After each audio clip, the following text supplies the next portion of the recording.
give Commissioner Peng and Leo, I never can remember his last name, I'm the worst, I'm sorry. Van Duysen, I think? Van Nightigan. Van Nightigan, sorry. Commissioner Peng is going to be absent. He's actually notified staff that he'll be absent for several months, but he's communicated with his appointing council member. He's on a appointment abroad for work. Oh, okay. So, but still intends to participate. Okay, yeah, I saw him the other day. I was just, I assumed he was back. Well, we have more quorum than we had last time, so maybe we should just go ahead and call the meeting to order, and hopefully Commissioner Van Nightigan will show up soon. Should we do roll call? Commissioner Barnes. Present. Commissioner Chomsky. Present. Commissioner Javando. Commissioner McCroskey. Present. And Chair Vigil McClanahan. Present. And Commissioners Peng and Commissioners Van Nightigan are absent. Okay, I'll read the land acknowledgement. The City of Albany recognizes that we occupy the land originally protected by the Confederated Villages of Lishan. We acknowledge the genocide that took place on these lands and must make strides to repay the moral debt that is owed to this indigenous people, specifically the Ohlone tribe. We thank them for their contributions, which have transformed our community and will continue to bring forth growth and unity. The City of Albany commits to sustaining ongoing relationships with the tribe and together build a better future for all that now make this their home. Okay. So let's move on to public comment on items that are not on the agenda. No one is present in person. Is there anyone holding their hand up online who wishes to make a comment? If you wish to speak for an item not on this agenda, please use the raise your hand feature. Not seeing any. Nobody? Okay. Are the AC Transit folks present virtually yet, or are they ready to go? They are. We have two city staff brief presentations, and then we'll do All right. their presentation. Do we need a motion to move 5.3 into the presentation section, or can we just do that? I think you can just take that as the first discussion item after we do the presentation items. All right, great. So we'll go ahead and move forward with the presentations then.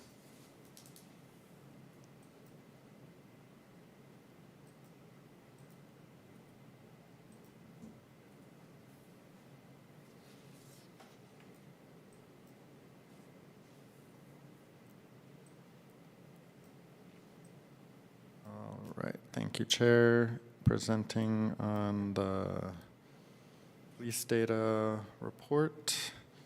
We had one pedestrian-involved collision in the month of April, one bicycle-involved collision reported. There were 10 reported collisions, 3 of which were injury collisions.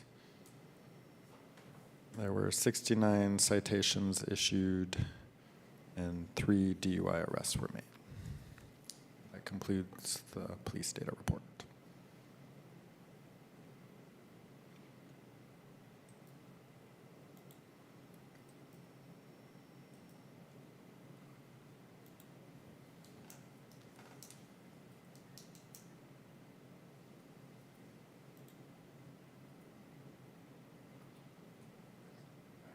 Question. I noticed a bit of an uptick in the citations. Was this associated with grant-funded activity or just extra effort? It is additional staffing resources that the PD has been able to and hopes to continue as resources are available. Excellent. All right. Shared mobility data? Just check briefly, anyone online wish to speak on police data report? Not seeing any. Okay.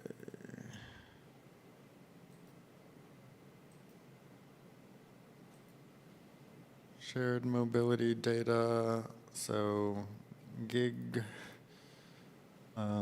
reporting for first quarter of 2024.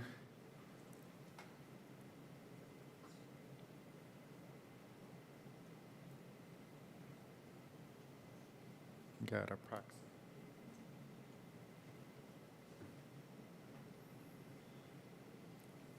Sorry, the numbers I don't have in front of me, so I'll just do I'll just go with the visual today. I don't have the numbers associated with it in front of me. All right. Is this a time to ask a question, or should I do them later? If you have questions on this one, I have one more slide on one other, but the trip starts and ends were both around 1,500, and the members reported 1,151 in the latest quarter. And VO reporting, we're working to get some trip information that we were reporting previously, but we do have active customers and number of rides, but not the number of vehicles that we were reporting on earlier. We've requested that. So they had decline over the last couple quarters in the active customers following the summer quarter, and number of rides have leveled off. But more recently, they've been deployed. They reported that they've deployed a new round of vehicles in the whole service area. So we expect to see some increased numbers potentially in the next quarter, and we'll have more information on the number of vehicles within Albany on average associated with these numbers in the next report. That concludes the presentation. You first. Yeah, I just want to say I was up in Vancouver a couple of months ago, and this program works really well in a city that's that dense. I was impressed because my friends gave up their car, and we could always find a rideshare car within a few blocks. So, and then one appeared on my block for maybe the first time ever, my block here in Albany, and I'm like, So, and my car happened to be in the shop that day, so I was thinking I should check this out. So just a couple of questions, in case anyone on my block asks me, thinking I might know. You have to, if you pick up your car in Albany, do you have to return it to Albany? No, you can leave it anywhere in the blue zone. Anywhere in the blue zone? Anywhere in the, yeah, I mean, they have a sort of geo-fenced map available on their app.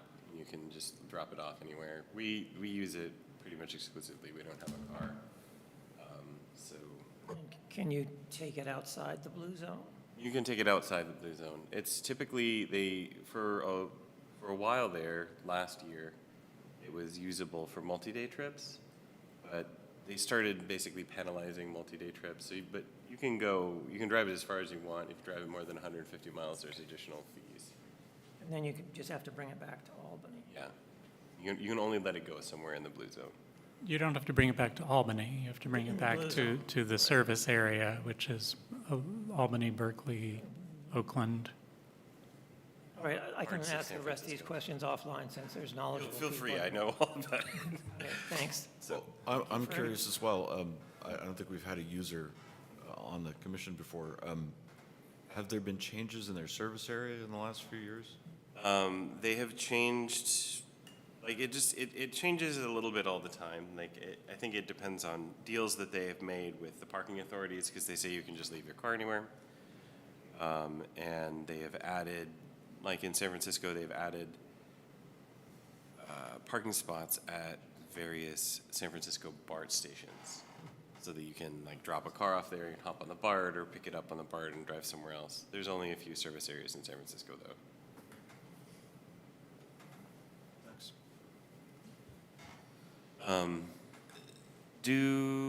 Are those numbers for gig active users, or are they just total users who live within our city? They're active, but I think there is some, it's for the quarter, and there may be, active each month kind of thing. So it is active users, not just. Yeah, no, someone I just who wanted to make sure that it has the wasn't app. just like Yeah. people who used it once and never used it again. Okay. Always filter there. Yeah, I think the fact that that line on the graph goes down some months Oh, okay, I didn't notice suggests that. Yeah, no, that makes it's sense. like I signed up for the service and used it a few times years ago and haven't used it in recent years, but I assume my account still exists. Yeah, no, that's what I was trying to, but I didn't notice it going down. Sorry. All right, any other questions or comments? Suppose we can go on to the AC Transit Board Policy update. Let me bring in our AC Transit colleagues.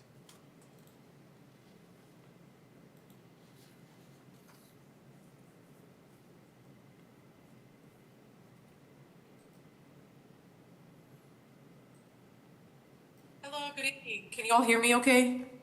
Yes. Yep. Should I be promoting others as well, Sama? I think Howard can speak on later if there's any questions on Reline. But on this, I know, I think it's fine if it's just me. All right, I'm just gonna share my screen. And can you all see that okay? Yes. Hopefully, let's see if we can get bigger screen. Hopefully, I can't see this where you all are at. Hopefully it's big enough where you could see the screen. But my name is Sama Itani. I'm one of the transportation planners at AC Transit, part of our service planning team. And I appreciate you all having me at this meeting. I'm excited to share some of what we've been working on for our board policy, which are our bus stop guidelines. So a little bit of what I'm going to go over today, a little bit of an overview of the policy itself, some of the stakeholder engagement that we've been doing, our guiding principles, and then the timeline of the update, and then I can open it up for any questions that you all have. So just a brief overview of the Board Policy 501. These are our bus stop guidelines, and these guidelines are, they cover bus stop placement, anything from spacing, location, accessibility, as well as length of bus stops. And there's a sort of a partner document, the Administrative Regulation 501A, which is the process for reviewing bus stops by staff. And so why are we updating the document? It was last updated in 2018 and 2019, and it's due for its 5-year update. We really want the updated document to be a lot more customer focused and really reflect the needs and preferences of our riders throughout the service area. And then we also want there to be sort of a connection with the other documents that are existing at AC Transit and some that are currently in the works, including the Transit Supportive Design Guidelines, the 501A regulation that I shared earlier, and then also the bus stop furniture design guidelines. So just a little bit of what we've been working on. We really wanted this to be a collaborative effort with the update to the document. So we've been coordinating a lot with teams internally. We have a bus stop committee that meets bi-weekly with all these teams here, supervision, marketing communications, maintenance, safety, a very long list. And so we have been sharing some of the updates and what we're hoping to achieve with the updated document, and then just getting their feedback, as well as other teams, including accessible services, the division safety committees, where we get to speak with some of the operations and on the ground staff to get their feedback on what they want to see with the update to the document. And we're hoping in a few weeks to go out and share the updated draft with the public and the community to get their feedback on the draft policy. So we'll be having a webpage that's dedicated to the draft, and then also a questionnaire to just get some feedback on some of the different elements in the policy. And then from there also just share a few social media blasts just to get some attention, and so we can just get folks to answer the questionnaire so we can get a good amount of feedback from folks. And just been presenting at a lot of existing bodies like this meeting, a lot of different BPACs and council meetings throughout our service area as well. And just doing a lot of coordination and outreach in those ways. And so just a little bit about what's going to really inform the document. We really looked into a lot of what our peer agencies have done with their bus stop policies and their transit related policies as well. We looked at Samtrans, TriMet, VTA, and then some of the transportation organizations like APTA and NACTO. And these are a lot of the different terms that we saw that were very common throughout: visibility, legibility, maximizing efficiency, community connectivity, comfort, safety, accessibility, and convenience. And then from there, we came up with these 5 guiding principles that will really be the foundation of the policy. And that's accessibility, comfort, safety, feasibility, and reliability. This is a lot of information, but just to kind of be a little brief with it, with accessibility, this is really prioritizing ADA compliance at bus stops and prioritizing riders with disabilities as well as families and seniors. And then when it comes to safety, prioritizing locations with in well-lit areas as well as just compliant sidewalks and locations that prioritize safety for riders and pedestrians. And then for comfort, this is more of the rider experience, prioritizing locations that maybe have a wider sidewalk than maybe a far side of the intersection or near side. Once all the other guiding principles are addressed, like safety and accessibility, which are the priority, looking to see if maybe a location has an existing bench or an existing shelter or a potential for amenities like that to go in the future, we would prioritize those locations. And then lastly, for feasibility and reliability, when it comes to feasibility, this is really prioritizing community feedback, whether that's support of a proposed bus stop location or an opposition to the stop location. We know that the community understands just the street level and the neighborhood level more than we ever could. So we will really prioritize any feedback that we get of some community level understanding of locations that maybe we might not know of. And so this would make maybe a bus stop feasible or not. So really prioritizing that. And then when it comes to reliability, this is just prioritizing minimizing waits for our riders, and then also just having a really efficient onboarding and offboarding process for our riders. And then as for the timeline for the update to the policy, right now we have a draft policy that we are sharing internally with folks at AC Transit for feedback. Today we met with a technical advisory committee that we convened. And I think we had a couple of folks from the city of Albany and then a lot of other planning and engineering staff throughout our service area from those cities, as well as different transportation regional agencies as well that were there. And we got a lot of helpful feedback.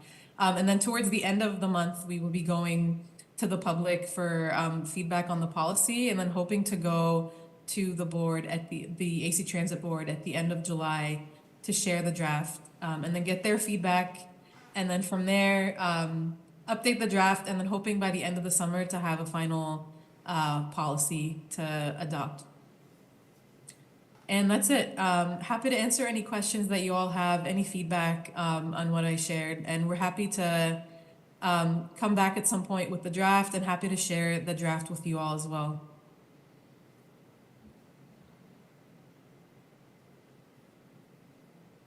Thank you. Any questions on our side?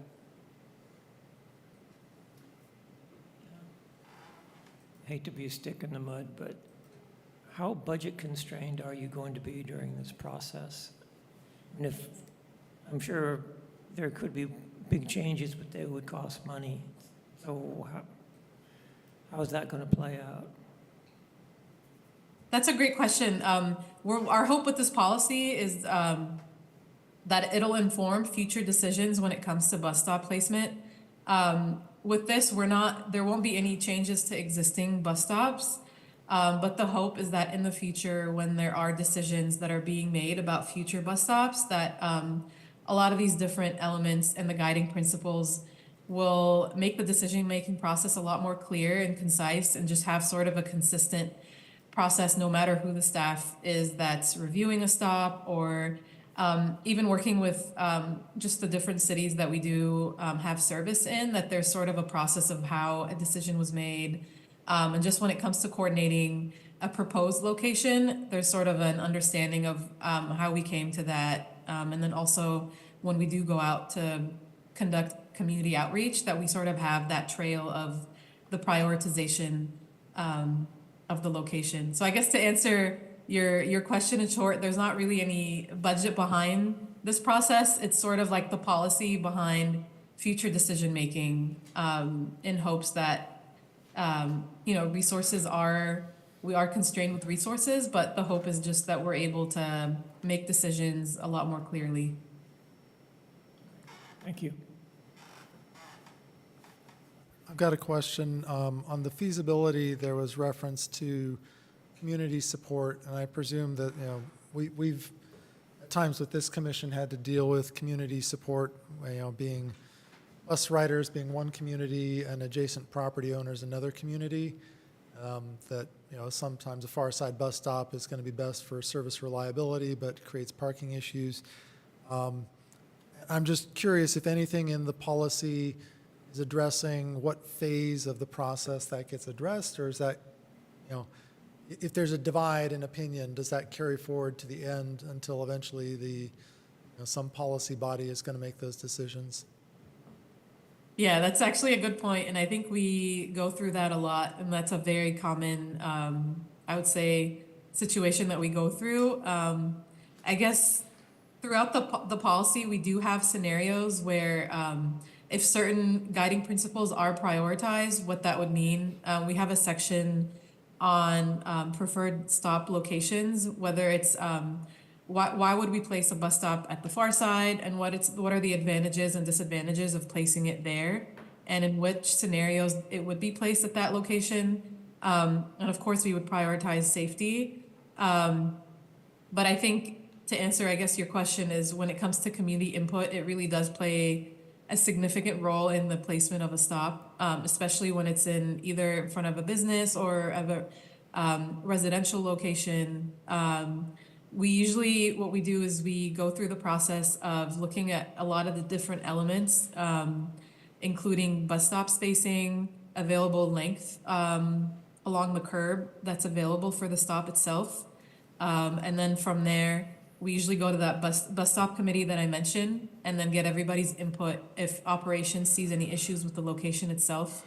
And then from there, we will do community. Actually, before that, we usually reach out to the city to coordinate just in case the city has any issues or sees or foresees any issues with the current location that we're proposing. Sometimes we run into issues where there might be a project that's proposed by the city that maybe hasn't gone public yet, where there might be like a curb extension where we're proposing, or there might be one at an alternate location where they think that might be actually a more appropriate location to place a stop.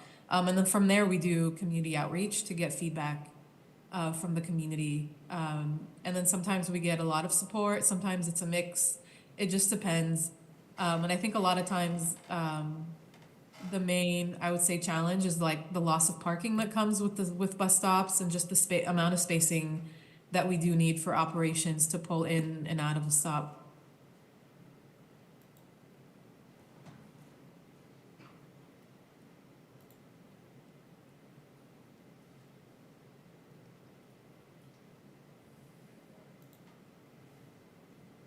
Anyone online wish to comment on this item, please use the raise your hand function. Not seeing anyone. All right. Well, thank you. I guess we'll move on to section 4 for now and pull up item 5.3 to the first item so that we can get the Realign update. Thank you. Straight from AC Transit. All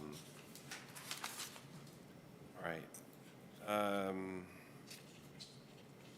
See, we have nothing Section 4, other than the approval of minutes, we have a motion. I move we approve the minutes. I'll second.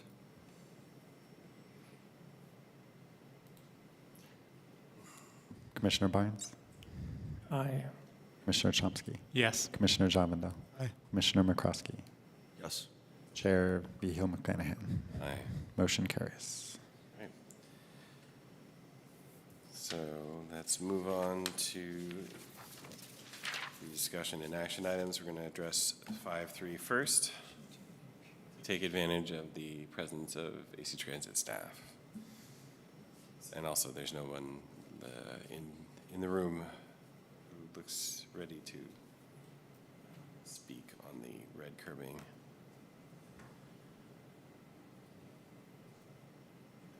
I don't know how many people are online.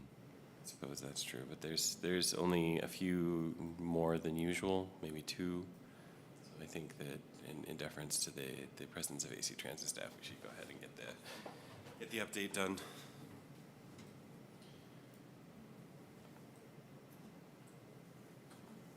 Okay. So I'm going to give a brief update about the AC Transit Realign plan, and then we have AC Transit on Zoom to answer questions if necessary, and I'll do my best to answer questions too if I have the answers to them. Yeah, the update is, I think we can go to the next slide. So just kind of briefly going to talk about general changes, then Albany specific changes, and then next steps.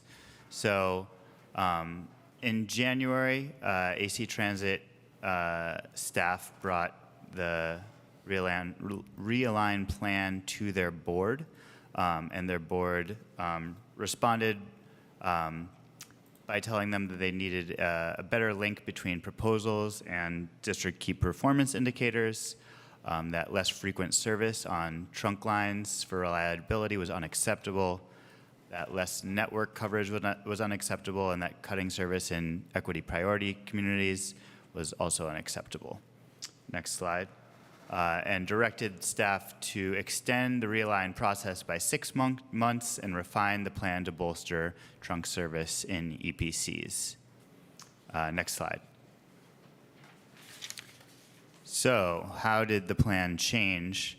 Well, there were 4 lines that have since, in the last 6 months, gone back to a more frequent network, meaning 15 minutes or less in terms of frequency. Those 4 are the line 10, line 18, line 57, and the NL. So, 18 obviously is a line that affects Albany. So there was a focus on improving reliability and tuning frequency for efficiency. So where they saved some money, they went from something like 15-minute frequency to 17-minute frequency when savings were possible. Next slide. So the frequent network ticked up from a 22% service area for residents to 32% since the changes were made. So 4 lines increased in frequency and 2 lines decreased in frequency, notably the 18 increased in frequency. Next slide. And there were equity-focused changes as well. So this is just kind of calling out some of the equity-focused changes. So the revised plan is more equitable overall. Next slide, please. On-time performance-focused changes. There were some kind of slight tweaks to make reliability better. The 72M, I think, affects the city of Albany here. So just noting that the proposal would add a bus into the cycle to allow for additional runtime. So if, I guess if the buses are not on time, then they can add a bus when needed so that the on-time performance is better. So that affects the 72M. And next slide, please. So yeah, as mentioned, the 15-minute service was restored on 4 lines, including the 18. The 72R, the frequency was reduced from 12-minute headways to 15-minute headways, 12-minute headways to 30-minute headways, and then 15-minute headways on the weekends to 30-minute headways, but we'll get into that in the next couple slides when I talk about Albany-specific changes. So next slide, please. So Albany-specific changes. This is the static map of the AC Transit routes in Albany. Next slide. This is that same map of existing service, just in Albany's, AC Transit Realign's interactive map online, which you can check out at your leisure. Next slide. This is the proposed changes that is also part of the interactive map that is online on AC Transit's Realign website. But getting into the specifics of the plan, we made some nifty little tables for you to speak specifically to the city of Albany.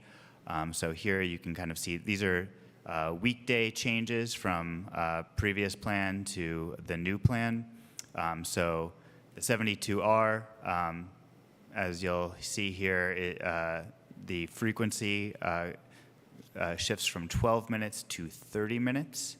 And then in terms of service span, lines 52 and line 72M, the span increases. So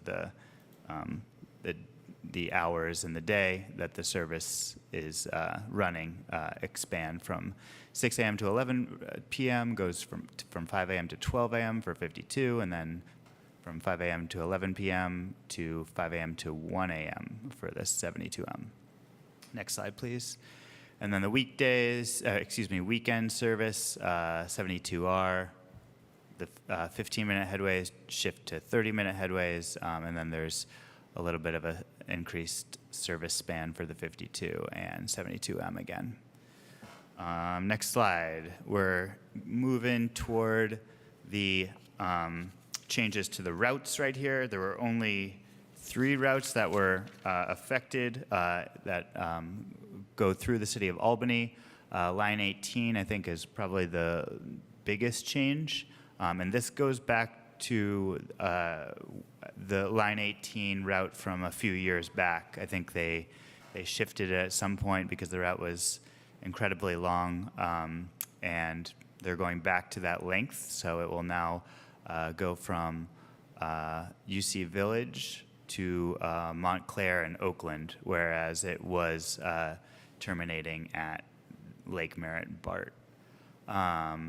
Next slide, please. The 72 has a not as large a change, and that just kind of affects the northern part of the route. I believe that's still in unincorporated Richmond, but I can't confirm that. But it's just the part of the route just well to the north of Albany. And then the third route that changes is the L. And the L, as opposed to stopping in, I believe, unincorporated Richmond, it continues up to Pinole and terminates there. So those are the 3 major route changes. Moving on to the next slide, we are at next steps. So AC Transit made this handy little Gantt chart. We are in May, so the plan is revised or in the process of being revised, and notably the kind of final plan vision ends in 2025, which is when they're expecting to make the changes to the routes. So March 2025, you can expect that, and final slide is just kind of showing the major milestones of the revised plan. So we're in May with the new draft plan, and then the decision comes in October, but March 2025, I believe, is the projected changes to the routes and service spans and frequencies. And that is all the information I have. If you all have any questions for me or AC Transit, now is your chance.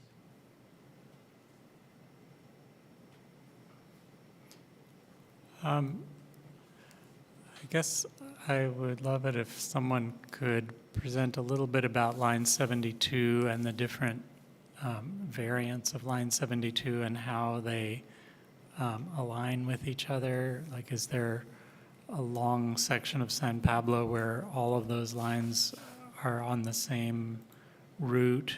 And when we talk about 30-minute headways, are they going to be staggered in such a way that if you don't care which line you need, you can get on any of those, and maybe the actual effective headway becomes somewhat less than 30 minutes? Yeah, so I think currently in how it would be in this new plan, the 72 and 72M are essentially identical till you get much farther north. So if you're not utilizing where they've branch in the northern part of the routes, then yes, they essentially can, and I think they're timed to function as operating, every 15 minutes over the two of them. The 72R services a similar line. It doesn't deviate over to the BART station and El Cerrito Plaza, so you can't use it for some of the transit connections, and it doesn't stop at every stop, so it's spaced further. Earlier in the planning, there was the proposal to consolidate those and not have a rapid local setup along San Pablo Avenue. The new iteration brings back the rapid, but at lower frequency. And we didn't have this slide, but there was a list of prioritization of bringing back service as operators and capacity come, and the 72R is at the top of that list. So while it's dropped in the current plan to maintain existing levels, they have stated that it's sort of first in line to come back up. Okay, thanks.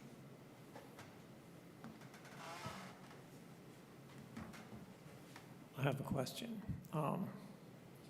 This has been an issue for the last few years, but many of the housing bills in Sacramento base whether or not a project is near transit, therefore has different zoning regulations dependent on sometimes the frequency of the bus routes.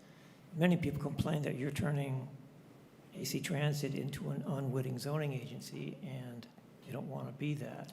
So when changes like this get suggested, is anyone double checking how that's going to change zoning regulations? If a certain, if two bus routes, typically it's two bus routes cross with 15-minute headways each, that becomes near transit. And so it's kind of messy, but I'm wondering if anyone is keeping track of it.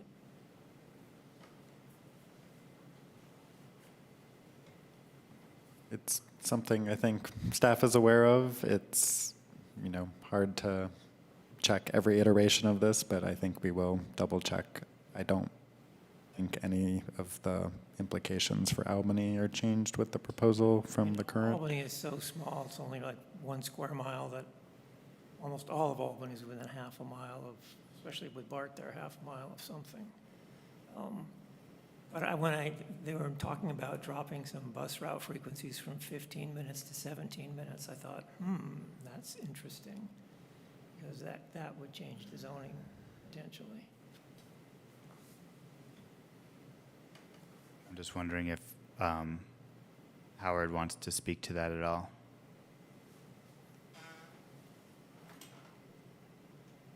Hi. First of all, can you hear me? Yes.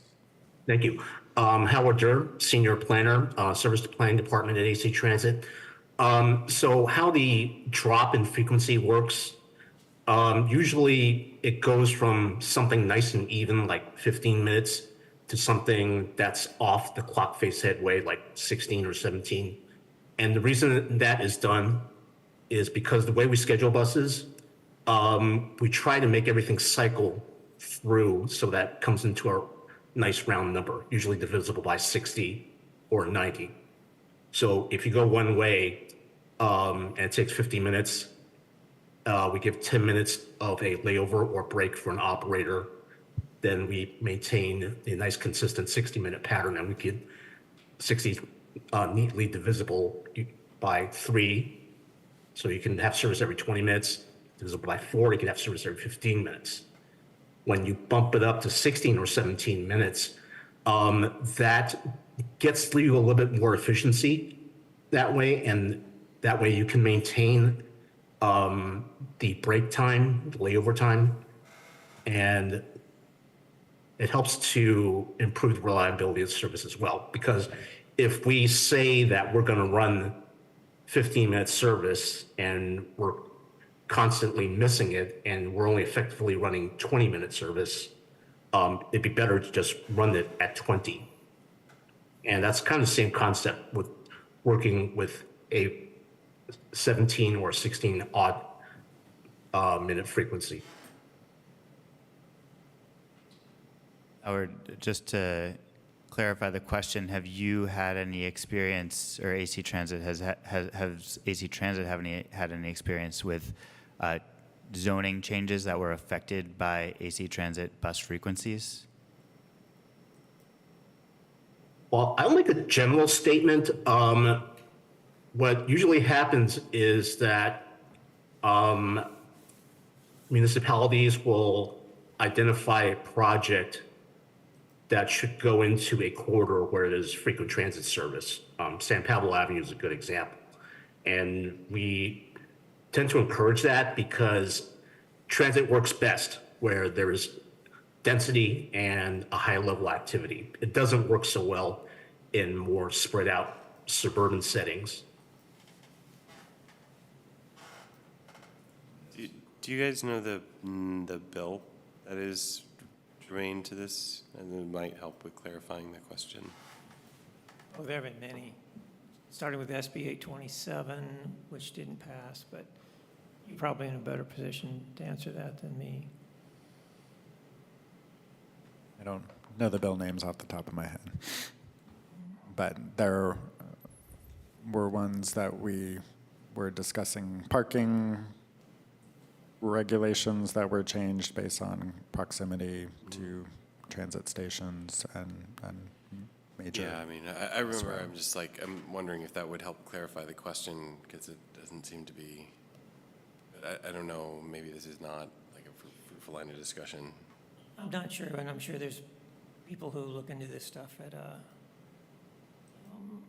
AC Transit, but Buffy Wicks has a bill out there now, 1893, AB 1893, which is a way of, quote, putting guardrails on the builder's remedy process for cities that do not have certified housing elements. And there is, I think there's language in there about if you have proximity to transportation, you're allowed to triple the height limit instead of double the height limit. And also she wrote a previous bill about allowing housing on transit corridors. That was AB 2011. And there might be, similar issues around that. But in reality, if it's really a busy, dense transportation corridor, they probably do have headways that are at least 15 minutes anyway. There'll be, some fuzziness around the edges, like maybe on the eastern side of Albany, for example, which could be more than a mile. It could be about a mile from San Pablo. I take that back. Could be more than half a mile. Part of the reason the land use started incorporating those thresholds is those are common rapid transit definitions. So they're pulling it from the transit service side of the field.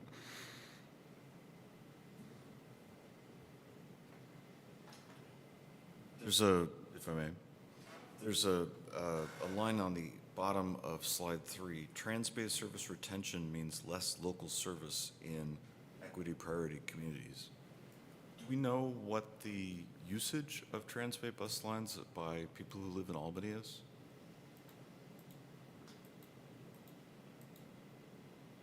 I don't have, Howard, do you have any information on Trans-Bay utilization? Yeah, we're running far less Trans-Bay service now than before the pandemic for obvious reasons, and that is people aren't working in downtown San Francisco as much as they used to. We're running maybe about 30% of the trans-based service we used to pre-pandemic, and the ridership level is about 25% of pre-pandemic levels. On Tuesdays, Wednesdays, and Thursdays, we can get up to 4,000 passengers a day, whereas pre-pandemic, that was closer to 16,000. Now, in terms of which routes serve, Transbay routes serve Albany, that would be lines G and line L. And while I can't get into the nitty gritty, I can tell you that those routes are performing well. And that's one of the reasons they're actually staying as is in Realign.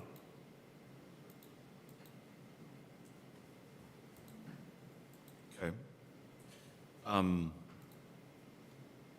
It was my impression that the change in the 18 line a few years ago from a really long line to an Albany to downtown Oakland line was in part due to the variability of service with a long line. How has that changed? How do you expect to maintain regular headways on a long line? Well, basically, we have to devote more resources to it. Right now, the line 18 is running every 16 minutes. So we've made a commitment with this plan to go to an even 15 minutes. And also, we're moving resources away from other lines in order to accomplish this. Specifically, the Park Avenue portion of the line, which is covered now by line 33. 33 is actually going away, and we're taking some of the resources that was used to operate line 33 and feeding them into line 18. So we hope to take care of it that way. So long lines aren't inherently more difficult to manage? It really depends, to be perfectly honest. If you have all the treatments and all the supervision to manage the line, then they'll perform pretty well. If you don't have those, then it tends to be a problem. Okay. Will the new line 18 schedule be based on a 20-mile-an-hour speed limit on Solano Avenue? We generally don't base it on speed limits. We generally base the amount of time it takes to get from point A to point B. And we have mechanisms on the bus through our automatic vehicle location system to track how long it actually takes for a bus to travel, say, for example, from Center and Shattuck to Solano and San Pablo, for example. We can use that data, which is real live data, showing how long the bus really took, and use that to schedule it as appropriate rather than be constrained by speed limits. Because obviously, at certain areas, yes, the bus will reach the speed limit, but if you take into account stop signs, traffic lights, the need to service passenger stops, the time it needs to take to load and unload passengers, your effective speed is not going to approach the speed limit. It's going to be quite a bit lower. I'm actually not asking about the effective speed or the regularity of service with that question. I'm asking if you will take steps to limit your drivers to obey the 20-mile-an-hour speed limit on Solano. Yes, we will do that. Great. Thank you.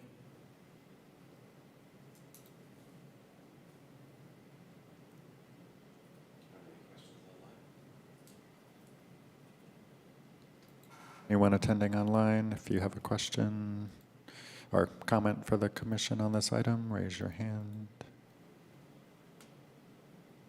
Not seeing any. Do we have any discussion, or? I'm just going to make a comment following up on one of the questions before, that the idea of the headway with respect to land use regulations, obviously that gets applied at the time of project approval. So as we know, that's kind of a snapshot in time. We don't go back and unapprove projects because 5 years later the bus schedule changed. But it means that during the approval process, if there are schedule changes, I do foresee some potential risk to the projects. That said, I don't think that that's AC Transit's problem to solve. They've got to operate their buses, and we adapt how we adapt. I know that 15-minute headway, high-frequency service may be in some ways an arbitrary determination, but it's the determination we have, and we got to draw the line somewhere. So I appreciate the question being asked because I think it will be interesting to follow. I don't think we can solve it through this process, but it definitely makes sense for projects to pay close attention to what's happening, and certainly any land use approvals to follow that. So definitely a good point of discussion. I just don't want us to go off too far into trying to fix that. No, I'm more concerned with the western side of Albany, and as I've mentioned before, the Transbay buses don't serve local customers either on leaving or arriving back. I would hope that AC Transit has taken a hard look at how many people use the Transbay buses versus how many people might be interested in using a bus to get to BART to go to many more destinations or to get across town to the schools. There are a lot of families who live on Pierce Street, and there's no transit that gets them to BART or I believe there's no transit that gets them to BART or the neighborhood of the high school and middle school. So if I might, in other words, you're saying that with the 75% reduction in demand, perhaps it's time to reconsider that policy and see if there's now capacity to serve some of those local trips. Thank you. Yes. And specifically from an equity standpoint, as well as from a potential volume of customer standpoint.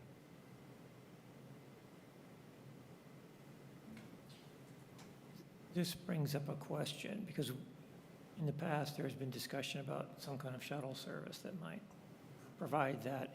Does AC Transit run any smaller buses than the normal ones we see running down the streets? I don't know. Howard, do you have any? Yeah, on certain routes, the smallest buses we have right now in our fleet are 30-foot buses. They're used primarily on lines 65 and 67 in Berkeley, which traverse up a hill, which would be difficult for a full-size 40-foot bus to do. I think in the presentation we got about potential shuttle service, it was pretty clear that AC Transit does not specialize in that sort of merry-go-round style service. That's correct. We perform best when we move lots of people and to certain locations, and we don't do quite as well when there's a specialized market for a small population like merry-go-round.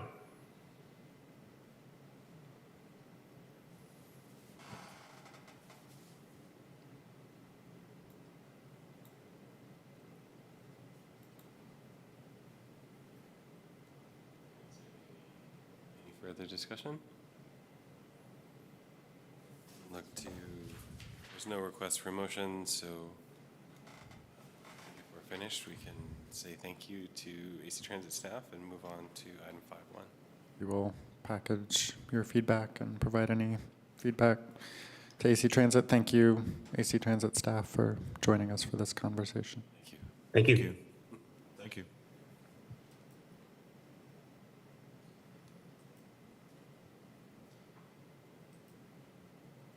All right, we're moving on to 5-1.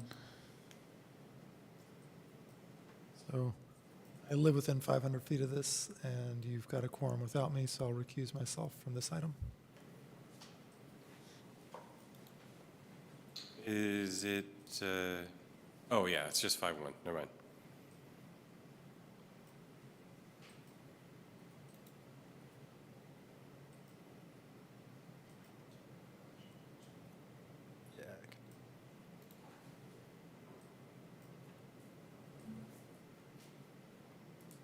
Apologies for the long subject title for this one.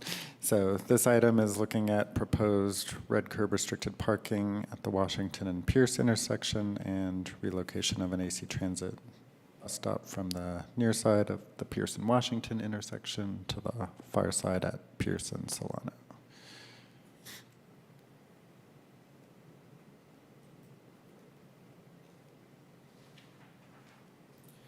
So a little bit of context. Washington and Pierce is a two-way stop-controlled intersection with stops for the Washington approaches. Approximately 200 feet to the south is the all-way stop at Solano and Pierce.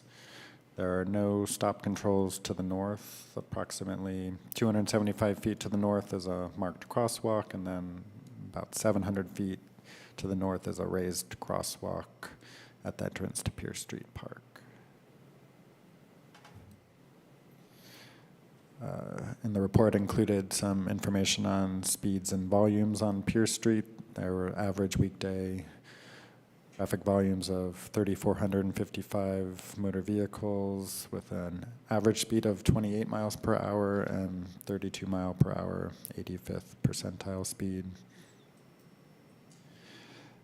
There was a recent collision at this location with an eastbound motorist involved with a southbound along Pierce motorist. And we looked back at the collision history back to 2012 and identified 3 additional collisions involving eastbound motorists, both with southbound vehicles and northbound vehicles. And while there is red striping at the intersection, looking back at the history, it was relatively faded between 2018 and the recent refresh. And I don't have information on what, the configuration of parked vehicles at the times of these collisions to inform this discussion.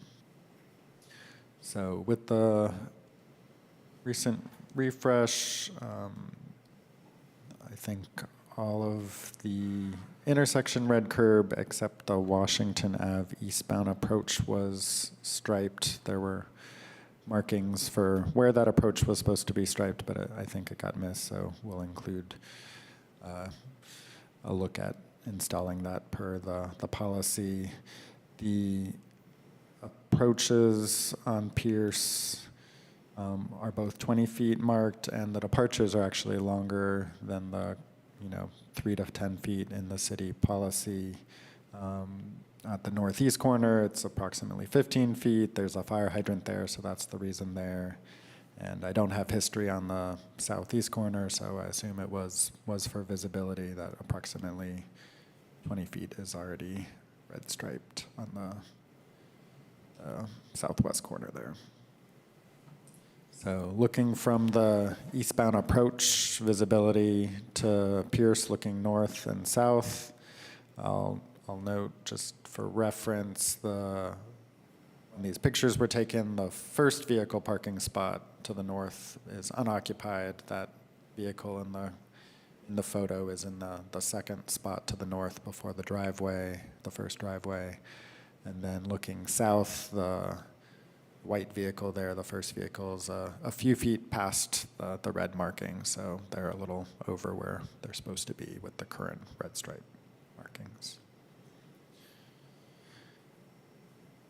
This isn't engineered, but giving some approximate site distances associated with additional red curb, with utilizing the current available spaces, you have approximately 60 feet of visibility to approaching vehicle with one additional space restricted parking. You'd get to about 90 feet, and with both of those, you'd get to about 120 feet.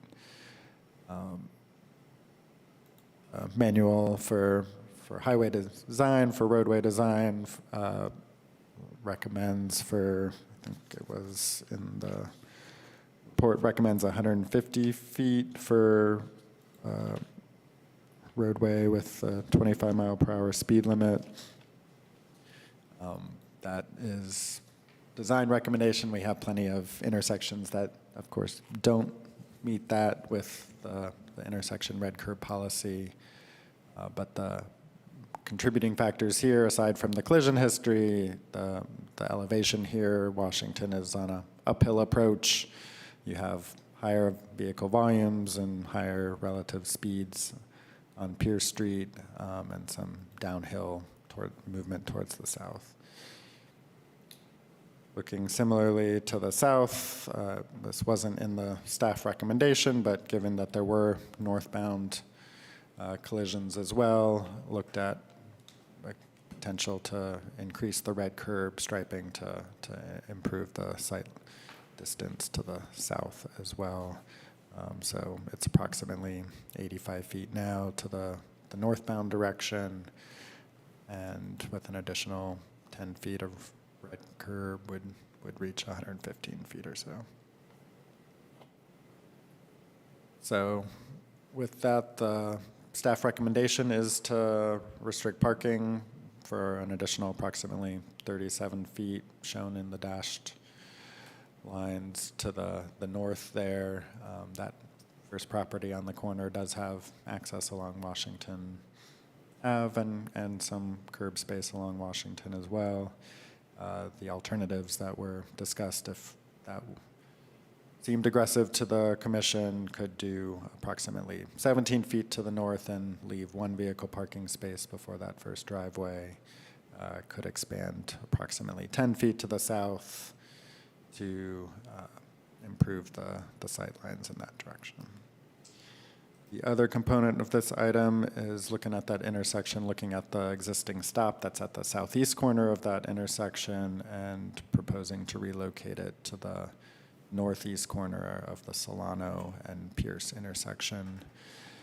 It's, in terms of the safety considerations for the bus stop, it would be moving it from a near side stop to a far side stop, which is generally the preference for bus stops. It would be moving it to an all-way stop-controlled intersection in terms of passenger access to the stop and safety, and it would move it closer, pairing to the southbound stop. It has been a discussion item at the commission a while ago. Some commissioners may remember it more so than me. It predates my time here. There were, I believe, two discussion items, one where it was recommended, and then with discussion with residents in the area, it ended up being recommended against moving it, but I don't know that much more about any details of the discussion. The context in terms of the land use adjacent, it is a multifamily building on the existing stop adjacent that has some garage level, I think, parking. So I think part of the discussion was that less impactful to have folks waiting adjacent to there than where the new location is adjacent to a single-family home. The line 80 is suspended and, as you saw in the presentation, not being proposed to be brought back. So this would just be a drop-off location for the Trans Bay. So I think some of those concerns may be less critical with the current service along Pierce Street, but did want to bring up that history on it. And with that, recommendation from staff is to relocate the stop. It already is red curbed from the earlier proposal to change it. That was left in place, so it wouldn't be affecting parking at the new location. And I'll open it. And here's a photo of that location currently. Can I provide some background on the previous? Open it up for commission discussion. Action on this location. So approximately 11 years ago, And I can remember that because of a particular council member who has since been in other roles, and I can place when this was. We had a meeting where only 3 of the 5 commissioners were present. There was a contentious issue later on the agenda, and the room was overpacked. Tensions were running high about this other issue, which I can't recall at the moment. The homeowners showed up. There were a couple. One of them was hysterical and had to leave the room. We were told we would either make a decision. We were not given time to delay the decision-making process because of AC Transit's process. We were forced to make a decision in the moment under high pressure. And with one of the homeowners hysterical. So we decided at that time not to recommend moving the bus stop to the south. It's a decision I've regretted since because I felt under a great deal of pressure. And because there were 3 of us and the other 2 were voting for it, I felt pressured to go along with that. Anyway, that's kind of the history. I'm surprised that the homeowners are not present. Maybe they're on the call. During the agenda meeting, staff indicated that the home had turned over. Great, thank you. Sorry. What's the ability of the homeowners to erect a fence at the edge of their property along Pierce Street? It's a corner property, so there are limits on the height, and I don't have those in front of me. So they may be able to erect a low fence, but not a 6-foot fence? I believe so. Do we have any information on the historical rate of bus arrivals versus the current rate of bus arrivals? Since it's now just, there's no 80 and the G is reduced service. Is it the G that She didn't run there. It's the L? the L and the Sorry. LA. I believe the L or LA is every hour, so it's only a few buses in the morning and a few in the afternoon. It's 3, actually, each way. 80, since that wasn't current service because it's been suspended, we don't have those numbers in front of us, how frequently the 80 was running. We can assume that a couple times an hour during service periods. Okay. So, Ken, just to clarify, this incident you mentioned was 11 years ago? Was there a discussion about the fence then? Is this an issue of privacy and the homeowners on the corner were concerned about losing their privacy if? They were concerned about people hanging out on the sidewalk next to their house.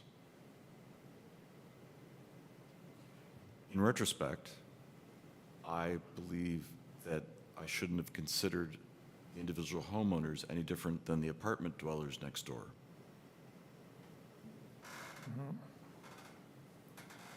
I'm puzzled, we should check, but typically in Albany, if you live on a corner lot, you can have a 6-foot fence. You see many of them walking around. If that resolves anything, I'm not sure it would, but. Yeah, just to add additional context, this is a Transbay route, and the service hours are 6 to 7 a.m. and 5 to 6 p.m. on weekdays only. So the section of curb where the new bus stop is proposed is already red? That's correct. And do we have any background for why there's a red zone there? He said there were 2 different votes, one to red curb it and one to shift the stop. So the red curb was put in place and then never rescinded. and then the stop did not. So the red curb was put in place in anticipation of putting the bus stop there? Okay. I believe so. I'm sorry. Before we move on, this change would also involve Washington Avenue, correct? I mean, the red curb, I just wanted to remind folks that from Pierce Street, Washington eastbound has been very controversial over the years, and we finally resolved the controversy of it being too narrow to get a fire truck down if people parked on both sides by removing the sidewalk on the north side and only allowing parking on the south side. And you can see that in the photos. But the other issue is that it's quite steep and people tend to move down the hill pretty fast.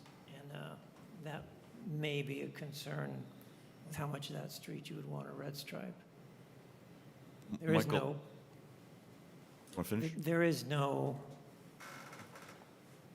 I'm trying to remember, this was been a few years, but there is no parking on the north side unless that's changed in the last few years. We'll go into details on it in the next item, but on Washington for that stretch east of Pierce, there's 3 feet striped where people are, we've essentially closed the sidewalk on the north side, so people are parking, mounting the curb on the north side of Washington, and parking fully in the street on the south side, leaving the south side sidewalk All right, clear. I s- Is it corrected? But it's been a while. You can My see that. apologies. You can see that if you go to Street View, the current picture was taken this year and shows the striping and people parked on the sidewalk on the north side and not on the south side. But at the approach to Pierce Street, there is red curb on the approach because it is a very narrow roadway to facilitate people exiting and entering the street block.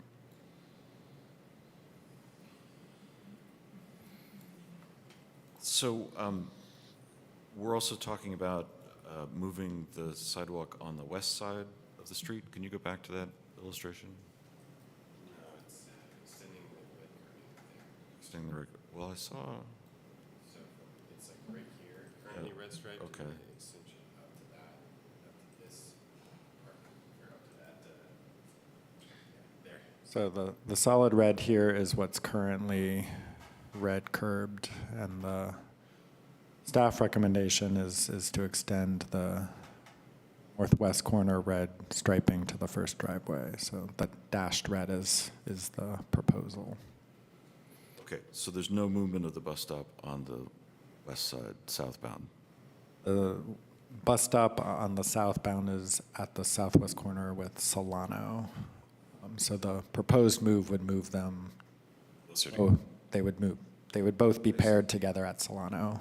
Thank you. I just want to note that that bus stop at Solano and Pierce southbound is located on a driveway. So there's no opportunity for a shelter there. Not that most of our bus stops have shelters, but we were talking about that earlier. And that is a Transbay bus. Right? It only runs Monday, Friday. Current service is Transbay, and in the Realign plan that you just had a presentation on, that's be the proposed service there as well. Sorry, Ken, where did you say there's a driveway? So not in this illustration. There was another photo that showed the southbound bus stop, but it's at Pierce and Solano. Let's see if I have, yes. there. Southwest corner along Pierce Street. Here Oh, where the the, southbound bus stop, okay. down, I don't have it zoomed in. So there's an apartment building with parking all along it on the corner on Pierce Street. And that's an existing bus stop that's not being discussed for change tonight, right? I'm just pointing out. Okay. that-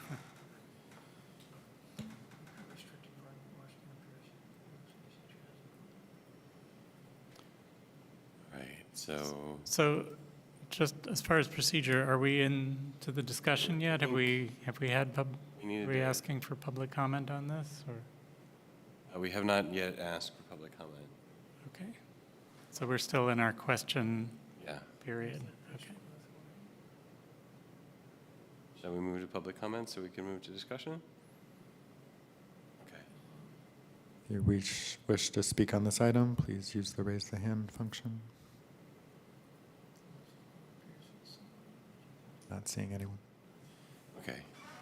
How much further, do we have further discussion of the item? Or I think the, Well, I think we need to discuss moving the bus stop, and we also need to discuss additional red curbing for safety at the yeah, why don't- Washington intersection. But those, I mean, I can see why they were put into one agenda item for the purpose of like notifying the public about things happening in their neighborhood. But for the purpose of discussion, can we yeah, treat each of those let's separate separately? it into, let's discuss the red curbing, the uphill red curbing first, and then we can talk about or do people want to do the bus first? All right, let's just do the red curbing. So that, I guess the primary question is like, do we approve of the red curbing at all, or do we want to reduce it? Well, it seems like on the north side, staff is recommending a large amount, extending the red curb by a large amount, or possibly extending it by a smaller amount, or possibly leaving it as is. On the south side, staff is recommending no changes, but we could consider extending the red curb. So I visited the site today. I was on my bike, so I didn't have the experience of being low down the way a driver of a small car would be. But my sense was that I watched the behavior of some drivers who were driving eastbound on Washington and stopped at Pierce and then drove across Pierce to continue up Washington. And my sense was that after stopping, they pulled forward a bit and paused before proceeding. So if you go to the picture, can you put up the slide with the geometry showing? With those angled lines and the 120-foot visibility? That one, yeah. I think the distances that you're reporting there are based on what you see when you're at the white line. But in practice, my sense was that the drivers that I witnessed were pulling forward and getting much better visibility before they made a commitment to drive all the way across Pierce Street. And that, to me, that's the sensible thing to do in a situation like this, because you can pull quite a bit into Pierce Street. And in fact, the way the pavement looks right now, the dark part of the pavement covers the driving lanes of Pierce Street, but not like the gutter part of it. So visually, the temptation is to pull up to where that dark pavement begins and then stop and see if there are cars driving down that dark pavement. And you can see quite a good distance if you do that. So just in terms of the geometry, it doesn't seem to me that additional parking restrictions are needed here. On the other hand, we do have a history of collisions, and there's some reason for that. So I just don't know if extending the red curb would prevent further collisions or not. I mean, less experienced drivers may not have the experience to pull forward. I mean, I don't know the.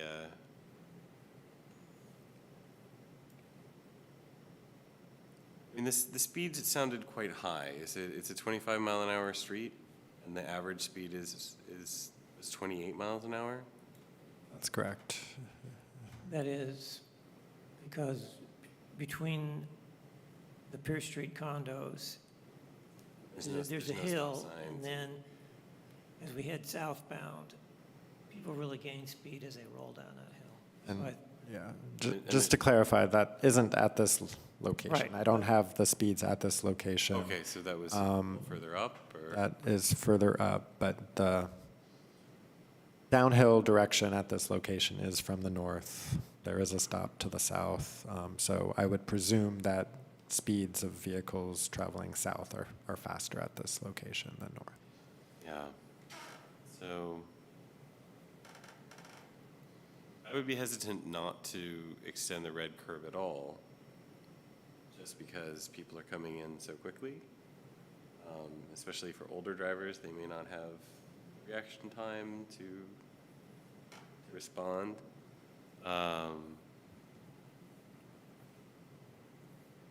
Even if they were pulled far forward, if someone's coming down the street at 35 miles an hour, they're not going to have a huge amount of time to respond.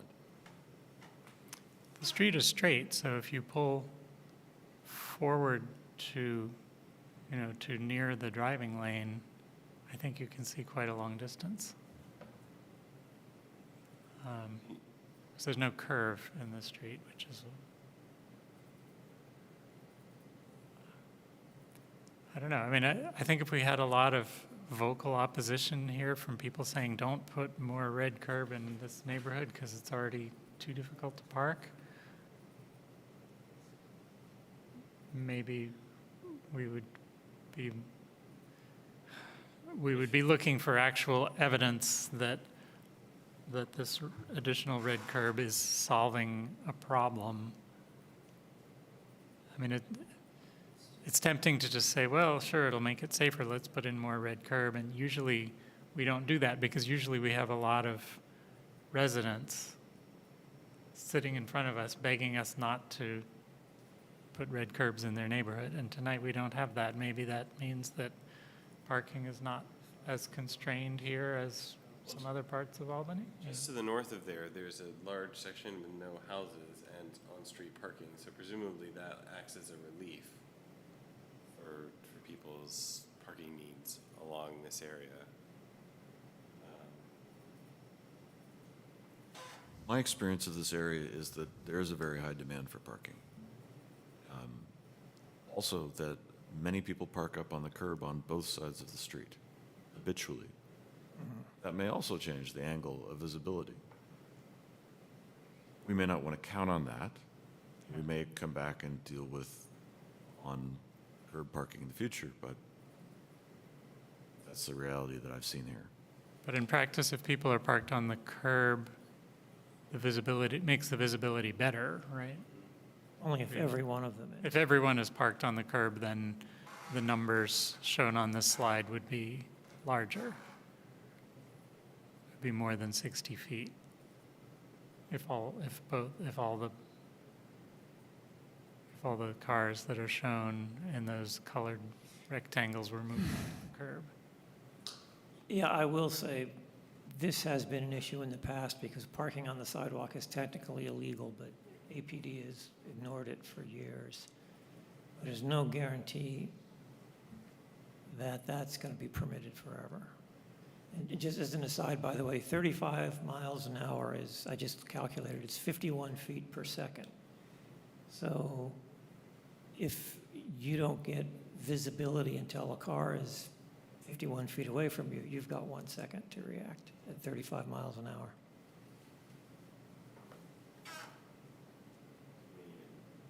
2 seconds, 100 feet is a little dicey. Well, I have a different viewpoint. I'm generally in favor of the red curbing, but I'm also wondering, if you look just a little bit to the north, there's Calhoun Street, which intersects. So there's, and it's got two cuts from Pierce Street because it used to be a freeway entrance.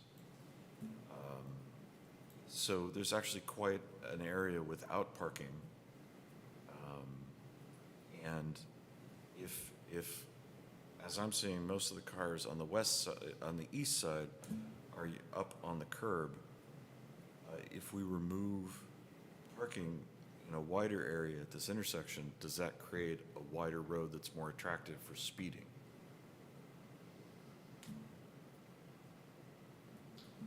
I mean, it may, but it's right in front of a stop sign. You know, there's a very short rundown between Pierce and Solano, and you know, Right, I'm just asking the Yeah, yeah, question. I'm in favor of the red curbing, but I want to make sure that it's not also adding. Right, so in other words, parked cars on both sides are traffic calming. Yeah, in the abstract.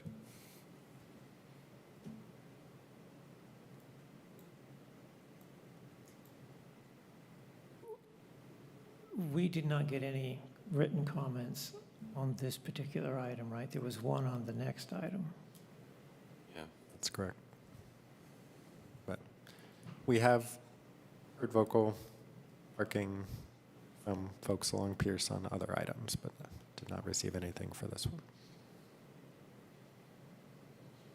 If one thought that there was a higher density of rental housing in this area, then you could also extrapolate that the cards that got sent out would be less likely to make it to the property dwellers.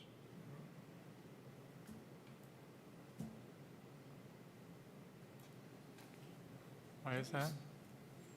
Because the cards are sent to the property owners and asked to be forwarded to the property dwellers. Oh, Can we see the map again, please, with the existing red curbs?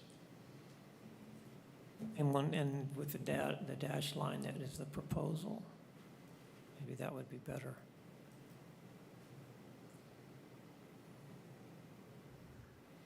And including the dash line, the whole length of that curb then is, the red curb is how long? 60 feet? The current red curb is 20 feet. I believe it's 57 feet to the first driveway. So the whole length of the line dashed and solid is 57 feet? Was this meeting posted at that location? No.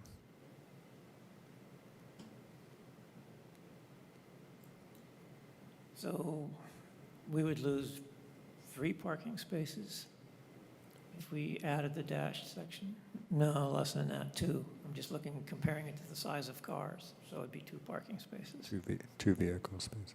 yeah, so the staff recommendation is to add 37 feet of red curb, which is equivalent to losing 2 parking spaces. But the staff alternative recommendation would be to add only 20 feet of red curb, lose 1 parking space, and retain the northernmost parking space that's there now. Is that right? Add 17 and retain a 20 Add foot. 17, retain 20, okay. So the choices are leave it as is with 2 parking spaces, take the shorter extension and leave 1 parking space, or take the longest extension and have no parking on that whole section from the driveway to the intersection.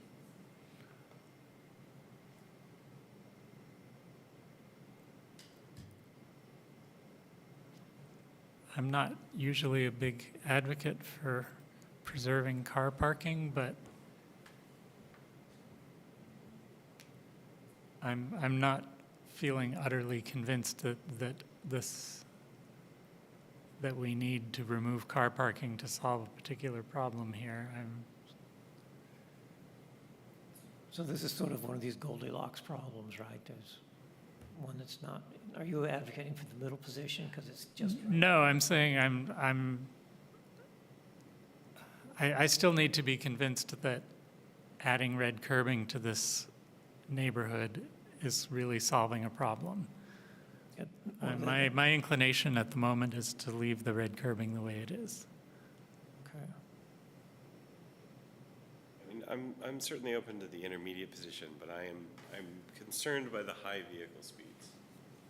That conditions can change quite suddenly. because of, the cars are moving quite quickly. I mean, I see people getting up to 40, 45 miles an hour on, Portland, in between the two blocks on the narrow street. So I'm wondering what ahead of steam like some of these people are getting to on southbound, especially with not a ton of stops. I way. think one of the issues is that commuters in the morning who are leaving the condos and trying to get onto the freeway zoom down Pierce Street because they're in a hurry. It's really a thoroughfare in that neighborhood.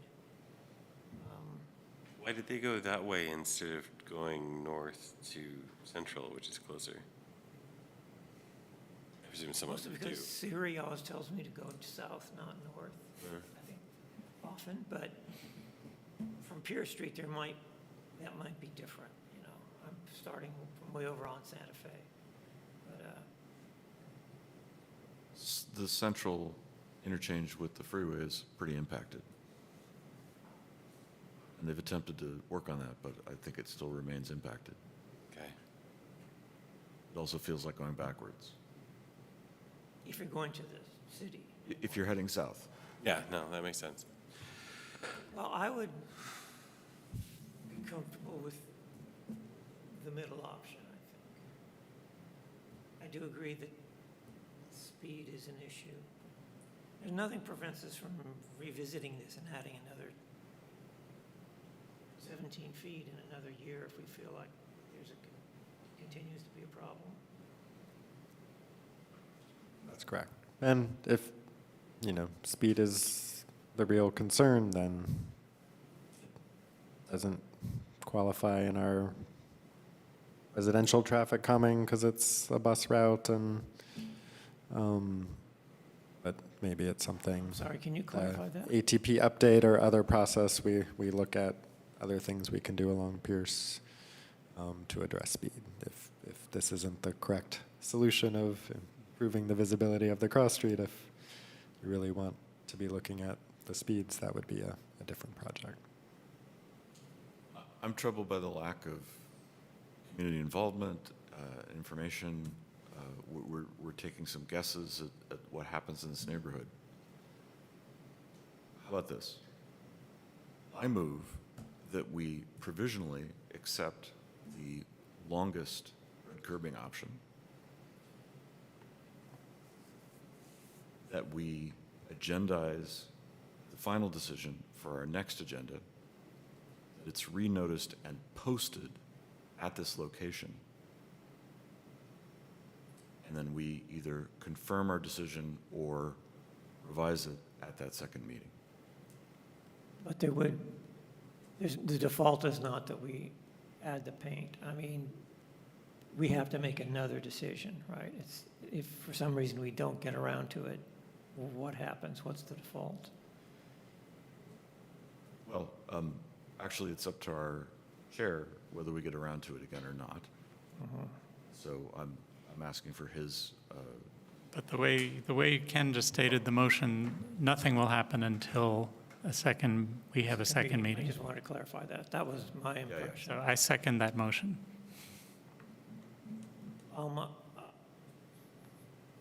Does the staff have the bandwidth to do this? Is this Is it feasible? unduly impactful or?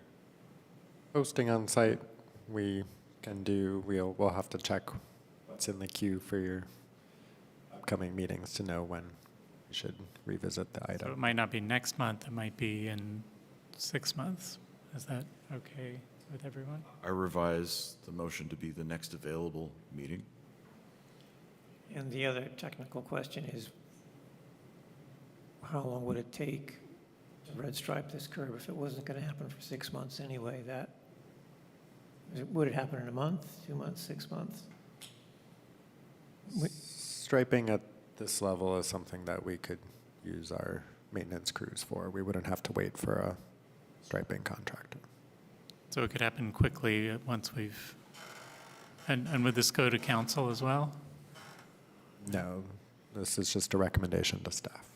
What was the accident rate? It was like 4 over the last 8 years. There were 4 since 2012. 2012. believe 2015 was the last accident or crash. Although also something to keep in mind is we're putting, not quite the final touches, but getting close on the 62-unit affordable housing complex down there, and it's at least one parking space per unit. I think there's one per unit. So that will add to the traffic. Oh, it'll add the eastbound traffic, you think? Potentially. Will they be coming up Washington Street? I'm not. The entrance is not on Washington, it's on Cleveland, but if they're getting to Pierce, they might use Washington. Okay. Can we, I'm sorry, Ken, can we hear your motion again? My amended motion is that we provisionally adopt the staff recommendation of the longest red curbing option. And that we further agendize this again at our next available meeting. And before that meeting, it's renoticed and posted at the location. So that would be seen by pedestrians, but not necessarily by, Not by people driving by, but hopefully by people who were parked there or parking there. right? Maybe we could put cones with notices on them in the affected locations. But this is only a partial motion because we still need to discuss the shifting of the bus stop. Right, that can be a separate discussion and separate motion. But also, I noticed that your motion doesn't mention the southwest corner, which was something staff Sorry, I was proposed going as. to deal with that separately. Okay. So for now, your motion is about the north, the section of Pierce north of Washington only. I mean, I think that's the most controversial because you lose at least you lose two parking spaces. Well, I mean, If you're making a friendly amendment to include the other red curbing recommendations as well, I'd be fine with that. I'm not suggesting that, I'm just bringing Noted. it up for discussion. So we have a motion on the table. Should we vote? Well, Harry, did you second the motion? He did. I did. But does anybody else want to consider, before we vote on this motion, does anybody else want to consider the possibility of additional red curbing south of Washington? Can we see that illustration, please?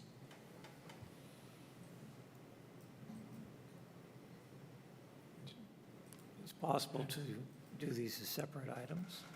Yes. Yeah, I think if there was going to be a posted notice, it should cover, like if we're going to do both of those things, both of those sections, and we're going to try to post a notice, those should be posted at the same time. Yeah. It's cleaner. Yeah. Makes sense. Do you wish to amend your motion or? Yes, I'm not sure what wording to use. Can I get a sentence fragment or? So your provisional recommendation would be the full extent, 37 feet on the north and the 10 feet that's discussed here on the south. That both of those would be communicated in a future mailing and posting and brought back for commission discussion. Thank you. Are you still seconding? I second that amended motion. Commissioner Barnes. Yes. Commissioner Chomsky. Yes. Commissioner McCroskey. Yes. Chair V. Hill McClanahan. Yes.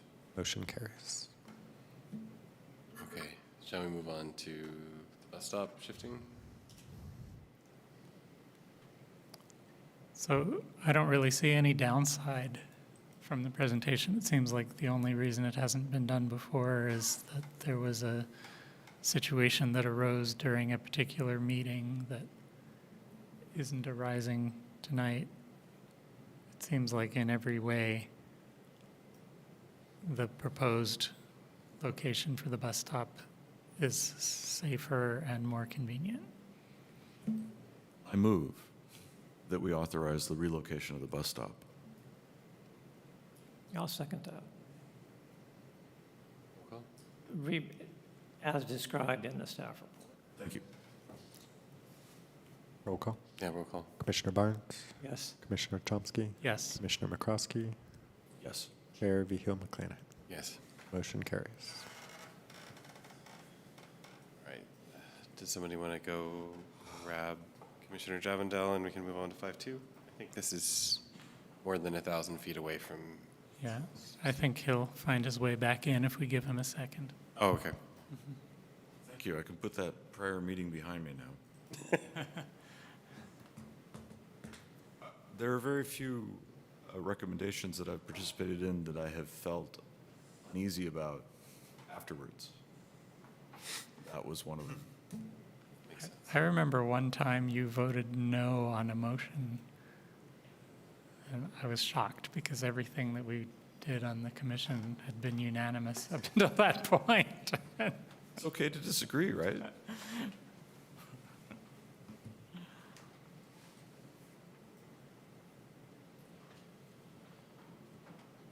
All right, this item is proposed red curb restricted parking within the Washington Polk and Washington Cerrito intersections.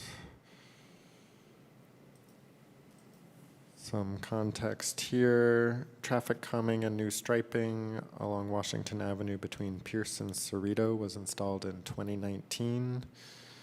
Reconfigured parking along Washington was for the stretches circled in yellow here between Pierce and Gateview and between Polk and Cerrito. And they essentially closed the sidewalk on the north side, allowed mounting that former sidewalk for vehicle parking on the north side, and striped a 7-foot parking lane on the south side to clear the south side sidewalk for pedestrian traffic, and maintained 13-foot clear for both directions of vehicle travel. Washington's narrower than most streets, which is why this was the configuration that was put in place here. The reconfigured parking did not include the Polk and Cerrito intersections at either end of that eastern circle there. As the commission's aware, the intersection red curb policy plus state vehicle restrictions include 20 feet on the approach of a crossing at an intersection and 3 to 10 feet on the departure side, allowing to reduce down on the departure side if a vehicle parking space was preserved. Roadway maintenance along Washington was recently completed, including a refresh of the street and curb markings, and also include the intersection daylighting with that installation.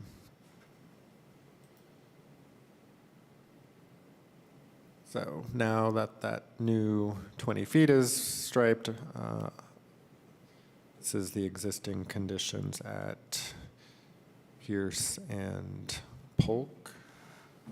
Washington and Polk. Sorry, Washington and Polk. This is both of these intersections we're talking about. Well, this one's a T intersection. The roadway has a curve to it, horizontal curve to it, and we're talking about the space on the right side of the picture between the driveway and that red curb. So currently behind this photo, I'll show it in the aerial here. On the westbound approach, the vehicle travel lane is pretty close to the curb with that only 3 feet striped adjacent to the curb for parking here.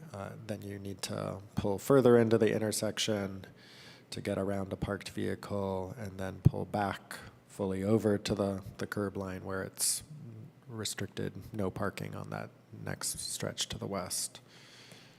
So due to the vehicle lane and needing to swing further over in the middle of the intersection here and the visibility concerns associated with that, we're recommending red curb of the approximately 22 additional feet.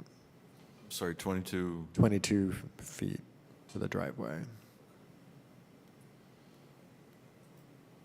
At Cerrito, similarly, the red curb was installed in advance of the crosswalk. That's leaving approximately,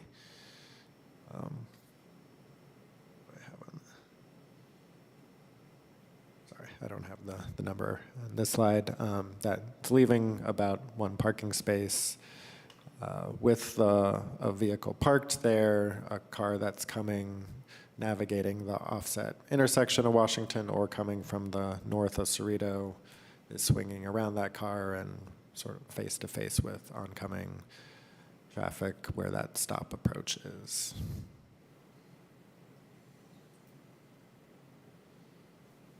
It's approximately 18 feet to the driveway there. So given the sharp angle of the intersection, it's a unusual configured intersection.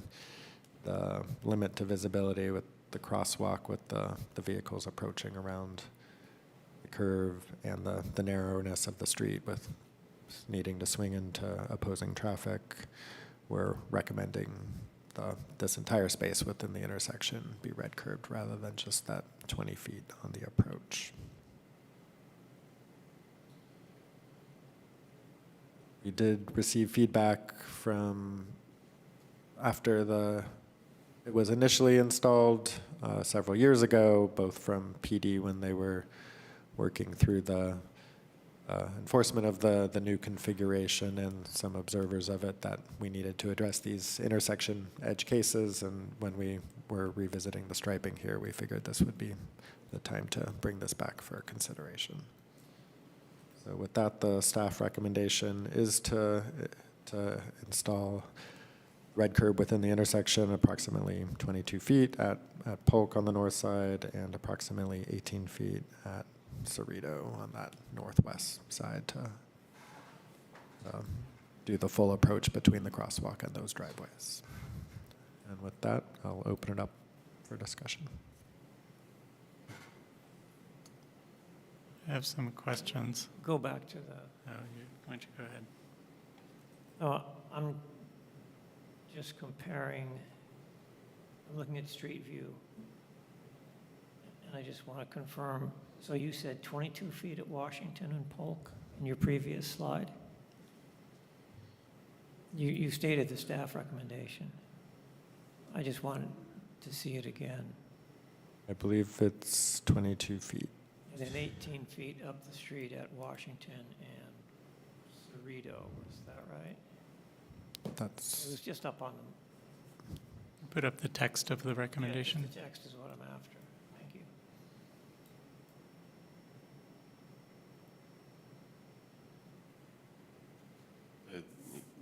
I have the Commissioner text. Barnes wanted to see the Okay. text of the recommendation. I'm showing Commissioner Barnes the text. You It's have it written in here. the agenda. 22 feet of red curb on the north side, 18 feet of red curb on the north side at Cerrito. question? Were you done, Michael? I am, yes, thank you. Mr. Thompson, you said- Yeah. Please. Can you go back to the slide that had the yellow ovals and red lines? Yes. I think I missed the explanation of what those highlights meant. the yellow ovals are the sections, so between Pierce and Gateview and between Polk and Cerrito, where this lane striping with the parking lane on the south side and just 3 feet available for parking on the north side was installed. Between Polk and Gateview, it's mostly red curb on both sides with the visibility at the top of the hill. I think there's 1 or 2 spaces available on the approach to Polk on the south side, but otherwise it's pretty much all red curb. Red curb on both sides. Okay, thanks. So basically then, if you look at the upper yellow oval, you're suggesting we put more on the north, look on the north side, we're going to put more red curb at the lower tip of that oval. Basically at both ends of the top oval. Right, and also at the upper end of the oval, but internally, inside the oval. That's correct. And the sidewalk closure is within these zones in the oval, so there is I didn't put this, but between Gateview and Polk, the sidewalk is open on both sides. There's a pedestrian path to get between Gateview and Hillside on the north side. So, and we do have the crosswalks, as you saw, as to help navigate where there isn't sidewalk on the north side to get back to the north side if you were needing to. Okay, can you put up the picture, one of the pictures of the Polk intersection that shows a parked car in the place that we're, yes, that. So the car that's parked there in that picture is not on the sidewalk. It's in the street. That's correct. Is There that was what's no permitted? 3-foot striping in the intersection. It started east of the crosswalk, east of the eastern crosswalk there. Okay, so to the west of the intersection, there's no parking at all. In the crosswalk, I assume parking is not allowed, just because it's a crosswalk, even though it's not painted red. Correct. And then there's an actual painted red zone east of the crosswalk that's shown by the highlight. That was newly painted. Newly painted. And the proposal is to extend that farther. Is there a reason why that parking space couldn't function as an on-the-sidewalk parking space, the way it is, the way the parking farther east works? It was not dealt with in the design that was developed several years ago, so the closure is just from Polk to Cerrito. It didn't define it. Polk to Cerrito. It didn't define it more closely. So- But if someone was wanting to go to the north, you would be limiting them to the one sidewalk crossing if you essentially removed that stretch of sidewalk. I'm sorry, I missed the answer. You would be what? You would be limiting, so currently there's crosswalks on both sides of Polk here. You would be limiting someone who was wanting to access Catherine's Walk, to access the north side further west to the one crossing location would be the. So an alternative to the staff proposal to solve this could be to continue the 3-foot striping through the intersection and remove the easternmost crosswalk, the northeasternmost crosswalk that's shown in this image. I'd say that the sidewalk would be closed all the way to that southwestern crosswalk. Harry, I had the same idea, but I would ask a different question. Okay. Would allowing on-curb parking to be extended to that location be sufficient to improve the visibility needed in the intersection? Or do we know? There still is the horizontal curve. It would improve it. The other thing I would note is there have been updates to accessibility requirements, and I don't know if the city would be comfortable with continuing to expand, closing off what are currently sidewalk facilities, pedestrian facilities. So let me make sure I understand this. I'm heading northbound on Pierce Street, past Solano. I turn to the east and uphill on Washington. There is no sidewalk on the north side of Washington in that first block to Gateway, correct? But between Gateview and Polk, there are sidewalk, pedestrian sidewalks on the north and the south side. And then as we continue up the hill between Polk and Cerrito, there is again only a sidewalk on the south side. That's correct. It's posted as no sidewalk on the north So side. as people walk up the hill, they're sort of doing this If you're conceivably. crossing the full length, you stay on the south side. You were in for part of this, right? So if I can say, this was a process of many years to come up with a compromise. And it was emergency services, it was just being able to walk and push a stroller along or ride a bike on the sidewalk if you're a kid. And the solution, as hackneyed as it may appear, was very satisfactory for most of those users and residents. And to my mind, was a stunning success. Now, it may not continue to be so, but it was at the time. Oh, I agree. I remember that day when we were on the street and we drove the fire truck down the street and all the neighbors came out and it was like a big party. And yeah, I agree. Well, you might have missed the day when we were out there with the former chief standing at one of the intersections on the sidewalk, and somebody ran the red stop sign behind him. You know, it was kind of crazy up there. Yeah, it was. So the question is, do we do the same treatment for that middle section, which currently has sidewalks on either side? You know, my concern, if it were me, I don't think anybody's proposing that. okay.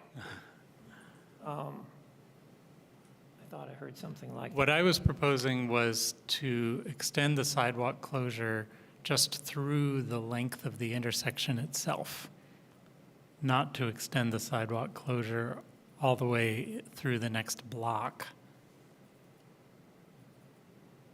So right now, in the picture that we see, at the north part of the picture, under the letter O of conditions, the sidewalk is closed. And at some point, the sidewalk becomes open again, and that point is the northeastern crosswalk. And my question was, could we continue the sidewalk closure another 50 feet to the southwest crosswalk and allow the car that's in that picture to park up on the sidewalk? And I think staff's answer is no, because adding additional sidewalk closures reopens a can of worms that we can't really do at this point. Am I paraphrasing your answer reasonably well? That's my sense with internal discussions on this, but Okay. we have, if the commission would like more So it would, specific determination on that, Okay. I can. but at least it would not be, it's not easy to say, yes, we can close the sidewalk for the width of the intersection. Well, and we didn't get a positive answer that would be sufficient to improve the site. And we don't know if that would solve the problem, but So the way I see it, and I think if I lived near the intersections here, if you're going too fast and you're zooming up Polk Street or Cerrito Street and you decide to turn on Washington, you've really got to turn very hard because it's more than a 90-degree turn, correct? And if you're a driver and you misjudge that turning radius, you plow into cars there. They are stop controlled, but Well, yeah. Me, I think if I lived in that house right there, I wouldn't park in front of my house because I think there's a fairly good chance your car is going to get hit someday. I think staff was most concerned about cars driving on Washington, westbound on Washington, Yeah. coming from the northeast part of Washington, going west, going southwest, trying to drive in a straight line on a street that is not actually straight. And having visibility of people in the crosswalk. I mean, imagine a big truck there. It would push you way out into the intersection. There may be an oncoming car. You have an issue with sight lines that might lead to head-on collision. And not just sight lines, but if there happened to be an eastbound car on Washington at the same time, you might think that the westbound driver would have to pull out into the middle part of the road to get around the parked car and would enter a conflict zone with the eastbound car in a way that neither driver might expect. I think that's the primary concern. Yeah. Do we have any questions about the other intersection, or should we move to public comment? It's fairly similar. It's- Yeah, can you put up the image of the other intersection just so we can see? So again, I think I had the same questions here, but I think you answered them, which is that the area right at the crosswalk is implicitly a red zone, even though it's not painted red. That's correct. You can park in the crosswalk. Okay. I think one of the crosswalks didn't have a curb cut, which was why I found it confusing that it was a no parking zone. There was a curb. The curb is not painted red, but it's still a no parking zone just because of the crosswalk. Okay. Is there accident data or crash data that backs up the need? You don't have any collisions in their collision history.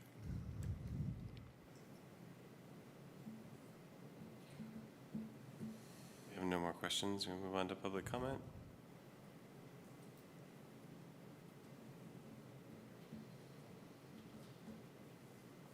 Anyone online wish to speak on this item? We have one speaker. Go ahead, Michael.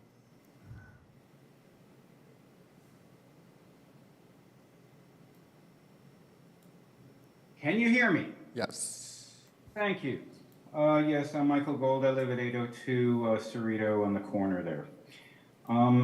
The existing conditions slide does not really show the existing conditions, at least not since the refresh. And in fact, your photo shows more red lines, existing red lines, than are shown in your aerial.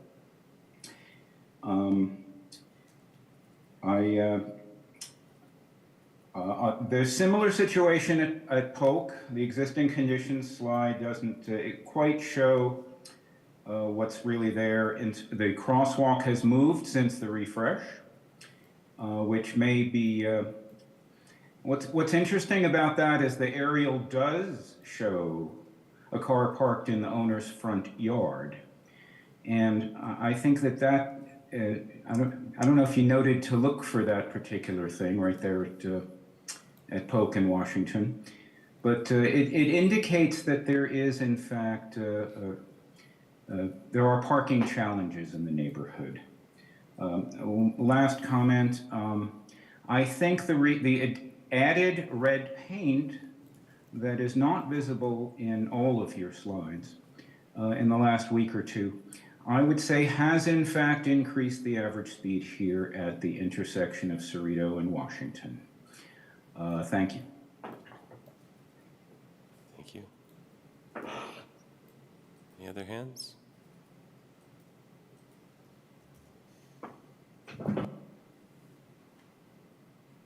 No other hands raised. And we also had one emailed public comment. Someone who lived in essentially the same place as Mr. Gold. Yeah.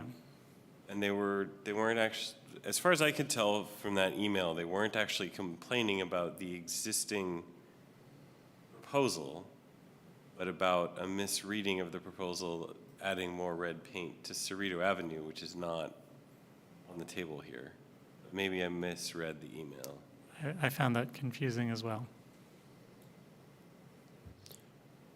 I can just clarify the aerial photographs don't reflect the current striping out there, but the photos that were from the ground were subsequent to the recent refresh.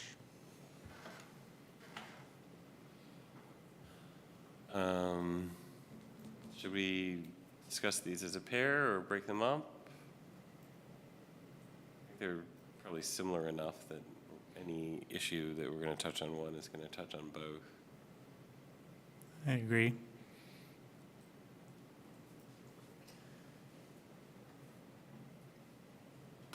Also, we'll note that we are running up against our time limits, and if we want to get to 5-4, we should. So, I walk, bike, drive through that section fairly frequently. So everything described and, you know, the comments all make sense. And I think that there's definitely some competing interests and challenges associated with it. As Ken said, just, you know, opening up the street, you know, so that we had a reliable sidewalk on one side was a huge improvement. Certainly don't want to in any way undo that. Looking at what we've got in terms of like the idea of do we extend the 3-foot stripe and, you know, push cars onto the sidewalk. At Cerrito, we've got essentially, you know, 4 ways to walk around the intersection. If you come from Gateview or down Catherine's Walk, you're on the north side of the street. And if we close that sidewalk by blocking it with a parked car, to continue east, you're going to have to cross at least 2 legs of the intersection versus stay on the sidewalk, although, as we just discussed, that sidewalk past the intersection kind of gets blocked, so you'd have to cross to the south anyway. So it's a matter of degrees. How many crosswalks do you have to cross? The sight lines going westbound on Washington, if you're driving, are pretty bad.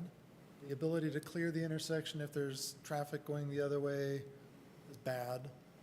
I fortunately always turn south, so I'm kind of getting off of Washington at that point. But yeah, the parked car there in the intersection is awkward. Where do you turn off if typically? So I'm turning to go back to Solano. So coming up Washington in the westbound direction, turn left at Cerrito to go to Solano at the top of the hill is my typical path. And the opposite direction was pretty much the direction my son and I would bike to the high school. So So you don't make the transit through the intersection that is being viewed as problematic? not very often. Sometimes I drive it if I go around the block for any reason, because I live, you know, just outside the 500 feet at the other side on Solano. So I do go around the block. Sometimes I walk it. For me, I walk on the south side. I'm not one of the ones walking on the north side because that would involve me crossing the street arbitrarily. But using that intersection, the car in the intersection really deflects everybody towards the crosswalk on the south side of the street. And it makes it so it's a little bit challenging since you can't rely on people remembering to signal. Is that car actually turning, or are they just trying to avoid hitting the parked car? So for someone gauging what's happening at the intersection, it's confusing.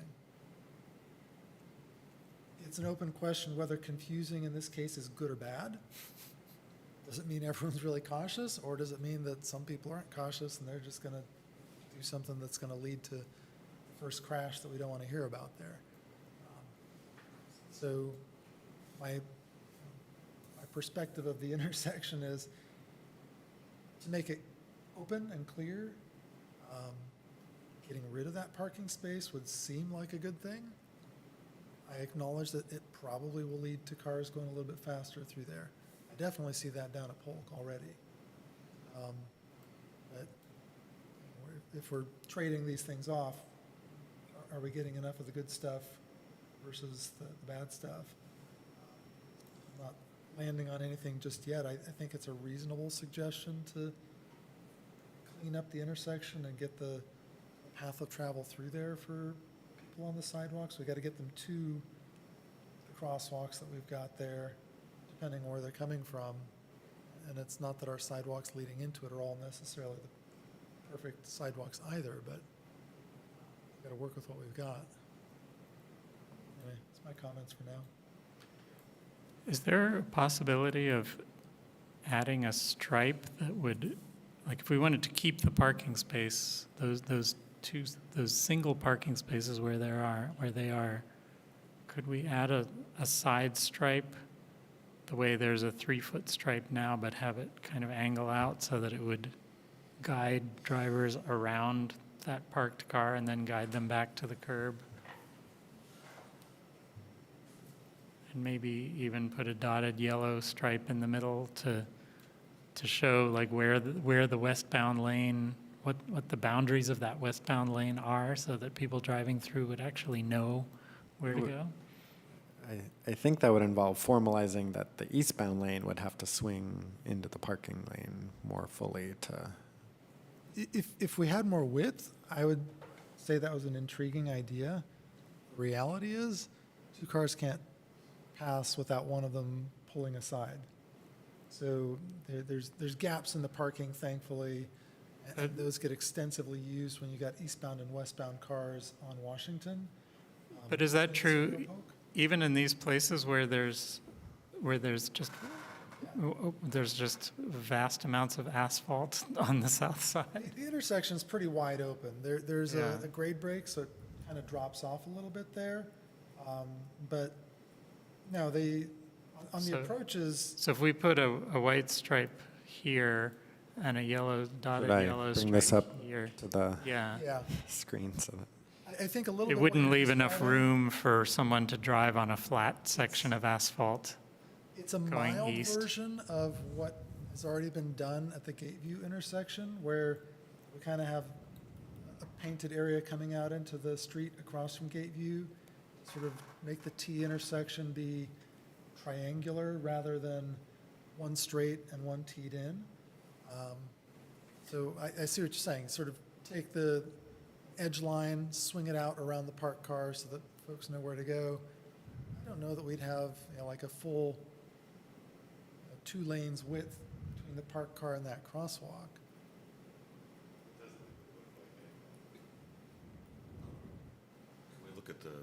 Can we look at a Google overhead?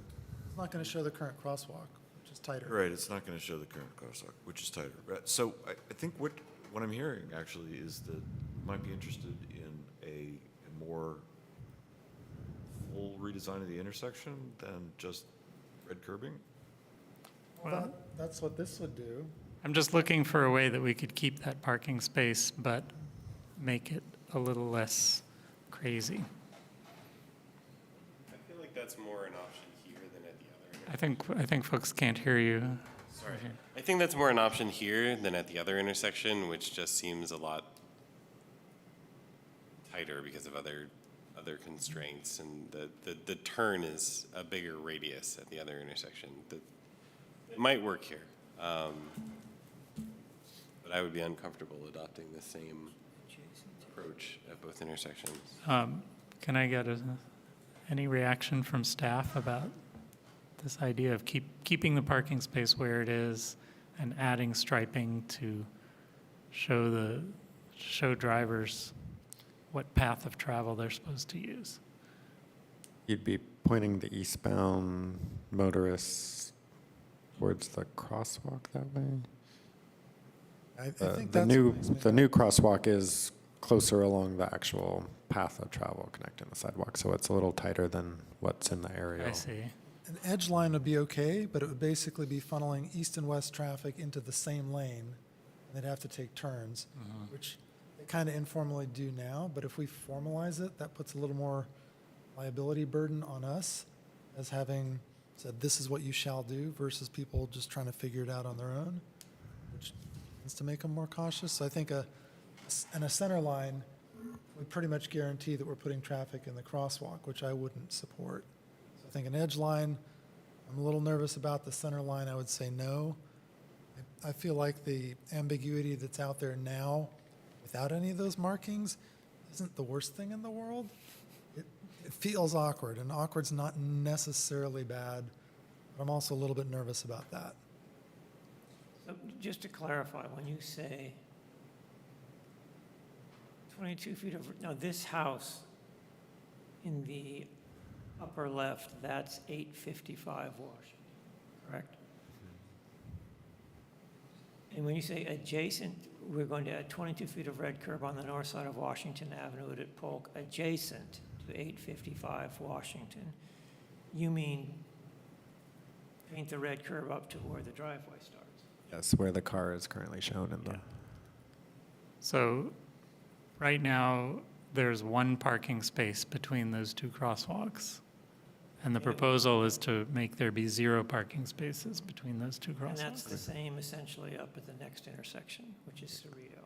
That's correct. With the striping refresh, we implemented the 20 feet on the approach, that removed one parking space at each of these and left one at each of these, still in the intersection.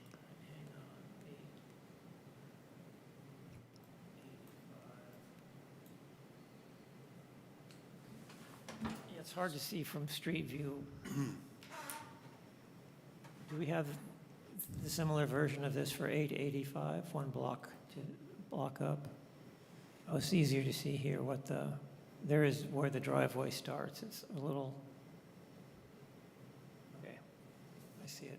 So we lose, So, if I may, I think what I'm hearing is that we like the space that the vehicles take up. We don't like the lack of visibility. I mean, I don't know that, I mean, how much space do you need for traffic calming effects to take up? Or to affect traffic? So if I can complete my thought. No, sorry. No, I didn't have it formulated yet. I'm still not sure I do. So would it make sense to replace the car parking with some kind of enclosure or bulbing out of the street, of the sidewalk, in order to maintain the shared space aspect and slowing aspect, which I value, That's while on- removing the problems with the visibility of the crosswalk and oncoming traffic? I think that still leads to. I can't hear you. I'm sorry. I think the problem with that is that it still leads to the diversion of traffic into the oncoming travel lane, even if you can see. Well, and I'm saying that's not necessarily bad, and I think that's what Fareed said as well. As long as it's into the traffic lane and not into the crosswalk, like, it's a mixed bag. And it probably is a traffic calming effect, I agree. Yeah, I mean, to put it another way, I think the parked car is an informal, voluntary traffic calming device. I probably wouldn't want my car to be the sacrificial informal traffic calming device, but, you know, Well, but there's also this issue of visibility of the crosswalk. the crosswalk. But we've got the 20 feet, so in terms of meeting the state law requirement, we've got it. It's on a curve, so it's worse. So we can only allow people with cars up to a height of 4 feet to park there. So toy cars can park. no, Ford GT40 Le Mans car. Yeah, Mazdas, anyway. Well, I'm just trying to come up with what we're actually trying to accomplish. I'm not in favor of artificial diversions of traffic patterns in the service of traffic calming. I think in places where that's been tried, like Milvia Street, it is not popular and causes problems. We could always ingenize it later if Yeah. there start to be speed problems in the And area. Well, you know, red paint's not permanent, right? We could always take it away later. to me, the issue is if we want to make a straight path of travel for cars because that's easier and safer, then we should consider eliminating the parking space. If we want to preserve parking because parking is a very big challenge in this neighborhood, we should decide if we can tolerate the awkwardness of the driving. But I wouldn't I don't think I would ever favor creating this awkwardness of the driving pattern for its own sake. We would be maintaining the awkwardness. And let me just say that speeding has traditionally been a big issue in this neighborhood because of the geography of getting around Albany, and was a major factor in the compromise. Well, we could have an inflatable car there that kind of looks like a car. So would it be clear so you could see through it? Yeah. You know, I would be fine with Light rail. extending that red line up to the driveway, and we would lose 2 parking spaces.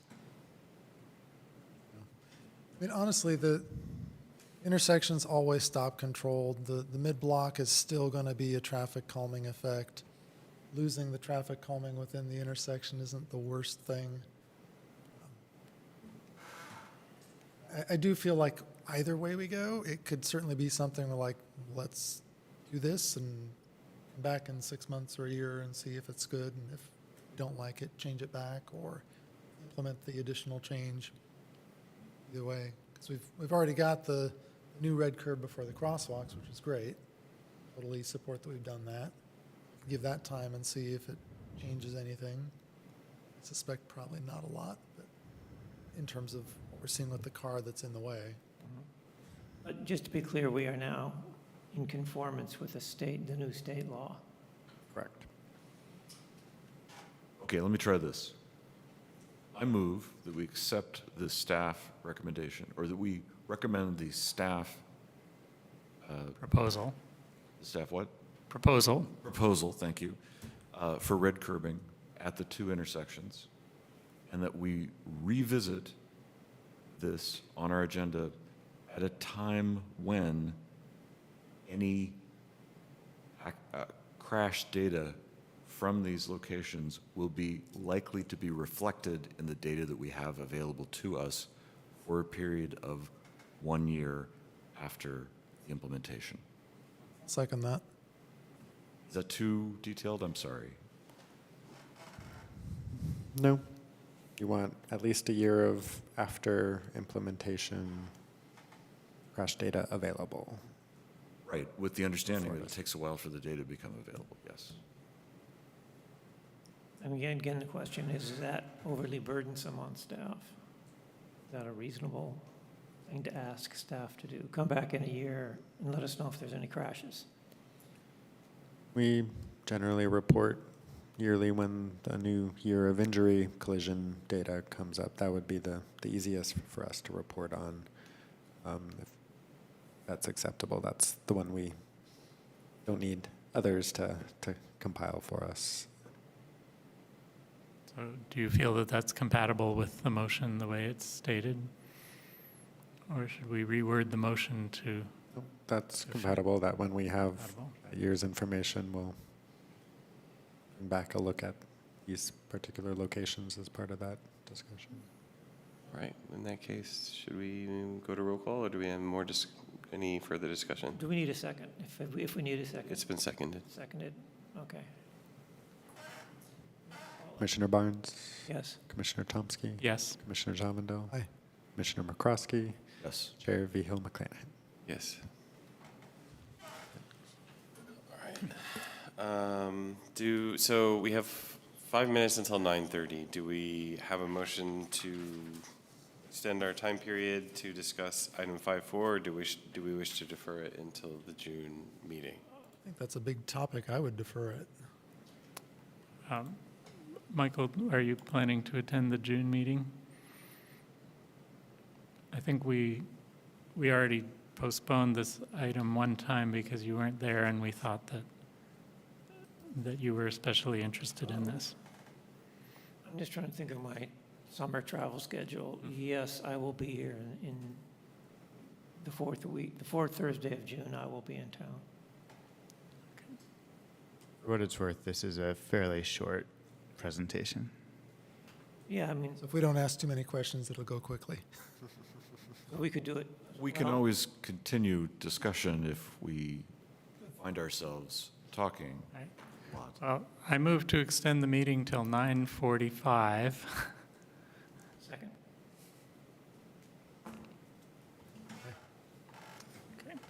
right, motion carries. So the intention of that is that we not spend too much time on it, and if it's going to turn into a big discussion, we can bring it back to a future meeting.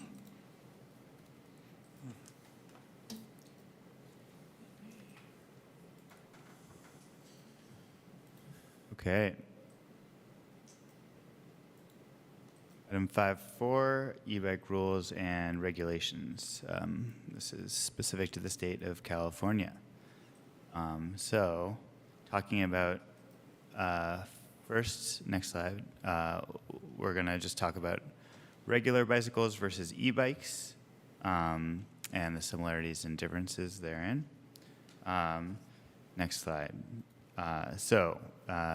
They are similar in that e-bikes do not need a license, they do not need to register the bicycle, they do not need insurance, and they do not need to display license plates. Differences, next slide, are really, so an e-bike is defined by the CVC, California Vehicle Code, as a bicycle equipped with fully operable pedals and an electric motor of less than 750 watts. E-bikes are categorized in 3 different classes, so those 3 classes have different legal implications.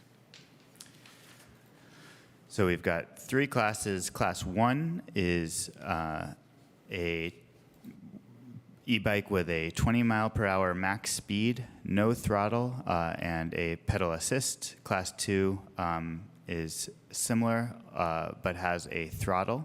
And Class 3 has no throttle, but can go up to 28 miles per hour. They're all pedal assist. Next slide. So requirements, 16-year-olds or older are allowed to bike with a Class 3 e-bike. That is the limitation there. That's a requirement there. You have to be 16 or older to bike on a Class 3. You need a helmet for a Class 3, no matter what age, and if you're less than 18, you need a helmet for a Class 1 or 2, and you cannot travel with an adult passenger with all e-bike users, all classes. Next slide, please. In terms of bikeway access, Class 1 e-bikes are allowed to use any bike facility. Class 2 e-bikes as well. Class 3 e-bikes are not allowed to use Class 1 facilities, which are paths, or Class 4 facilities, which are protected bike lanes. Next slide, please. So cities are allowed to regulate just a few things related to e-bikes. The rest is really up to the state. So the city can regulate speed on bicycle paths, access on sidewalks, and access along hiking and recreational trails. And then just finally, with regard to motorized scooters, again, motorized scooters do not need to register, they don't need a license, and they can use any type of bicycle facility, but cannot operate on sidewalks or go over 15 miles per hour. Those are the rules and regulations of e-bikes and scooters. The next slide is just kind of referring to next steps in general, just thinking about this moving forward, and with just noting that we have the active transportation plan coming up, and we'll want to think about this, just e-bikes as they pertain to the bicycle network and pedestrian network in the city of Albany as we're developing that plan. And that is the presentation.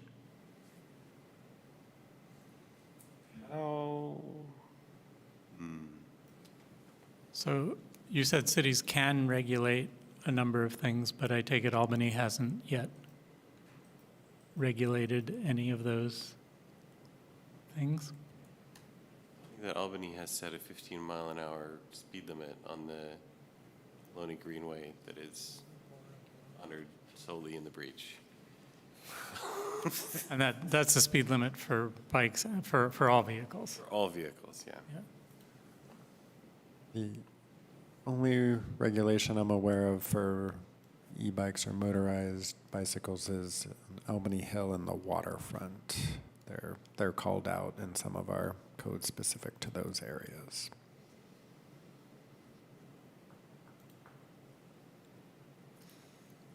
Do you happen to know what specific e-bike rules? Well, and I don't know if it, with what was presented, if it is in line with what we can't regulate. I think they're restricted on Albany Hill and at the waterfront. But So I should probably disclose, I'm currently working for an e-bike retailer. So I may be able to answer questions, but also for shorthand, we often use the word acoustic to talk about non-e-bikes as a shorthand. It just makes speaking easier sometimes.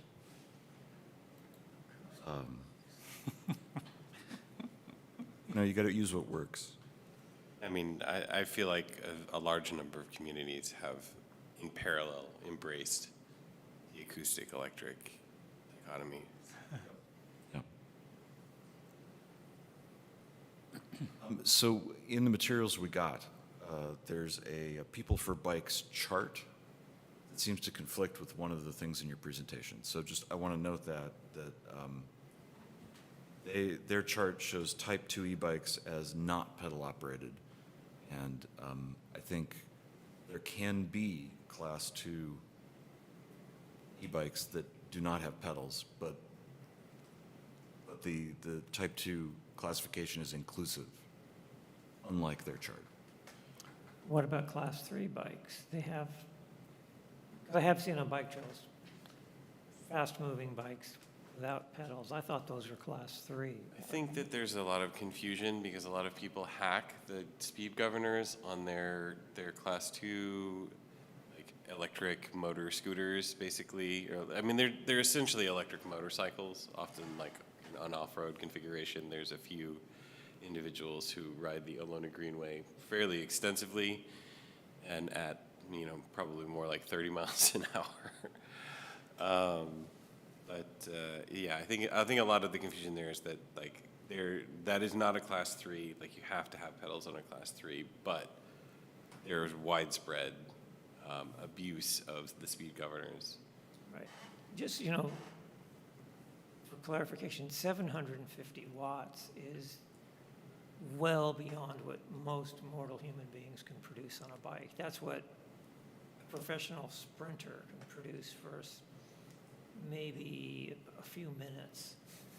But It's a lot. It's dangerously fast for anyone who has never ridden a motorcycle. Let's just put it that way. Is that an opinion? Well, I can show you the still in readings the from Are we in questions or discussion right now? Maybe we should open up briefly for public comment, and then we can go into discussions. Yeah, that's fine. anyone online wish to discuss this item? Seeing no hands raised. We did have one emailed public comment from Amy Smollins.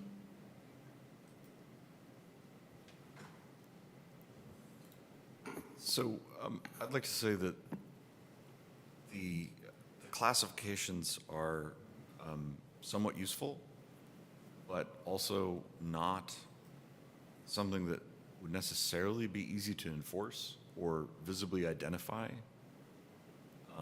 And I'd like to suggest that this body focus on behavior instead of classification. Because that's something we can be very specific about. And then it doesn't matter what somebody's writing if it's If they're going 40 miles an hour on a gas-powered motorcycle on the Greenway, they shouldn't be there.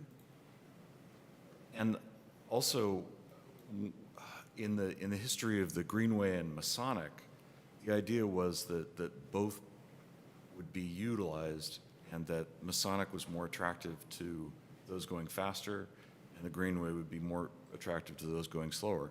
I'm not sure if that's always the way it's turned out. And perhaps we need to be more explicit about that dichotomy of facility, and more explicit about the speed limit on the Greenway. Yeah, some wayfinding signs at the southbound intersection with Brighton, suggesting that faster vehicles exit the Greenway and go onto Masonic might not go awry. And it's not just e-bikes, it's acoustic bikes who are trying to get somewhere quickly as well, right? I mean, yeah. You I know. don't belong on the Greenway. I go too fast. I Used to. I feel like a lot of people do use it in that way. Like I do see a lot of people, almost exclusively acoustic bikes exiting. I live a block away, so, but yeah, I don't know.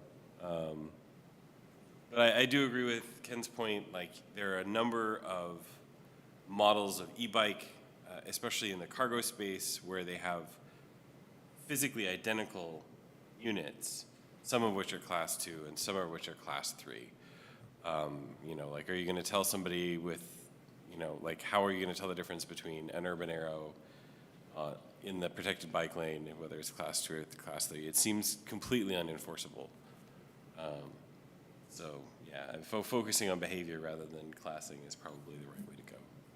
So is there a problem that we're trying to solve in this discussion, or, I mean, do people feel that the use of e-bikes in Albany is causing conflicts? Yes.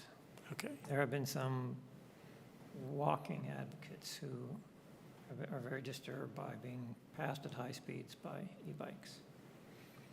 And do you think they would be equally disturbed being passed at high speed by an acoustic bike that ridden by a very strong rider that was able to perform like an e-bike?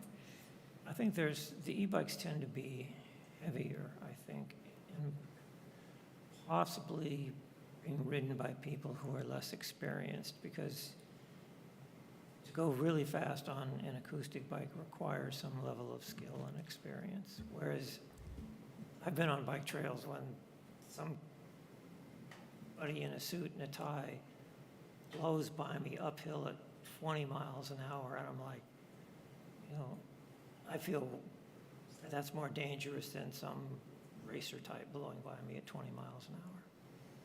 Just because the racer has to be more experienced to have been able to Generally, be able to perform at that level. Yeah, and I think that hits on a really good point, because I do agree, first off, with, you know, we can't regulate all the different types of bikes out there because they look identical. It's just, we can't even get into that. They're going to keep changing. We can never keep up with it. Managing behavior, that's important. I would add education's important.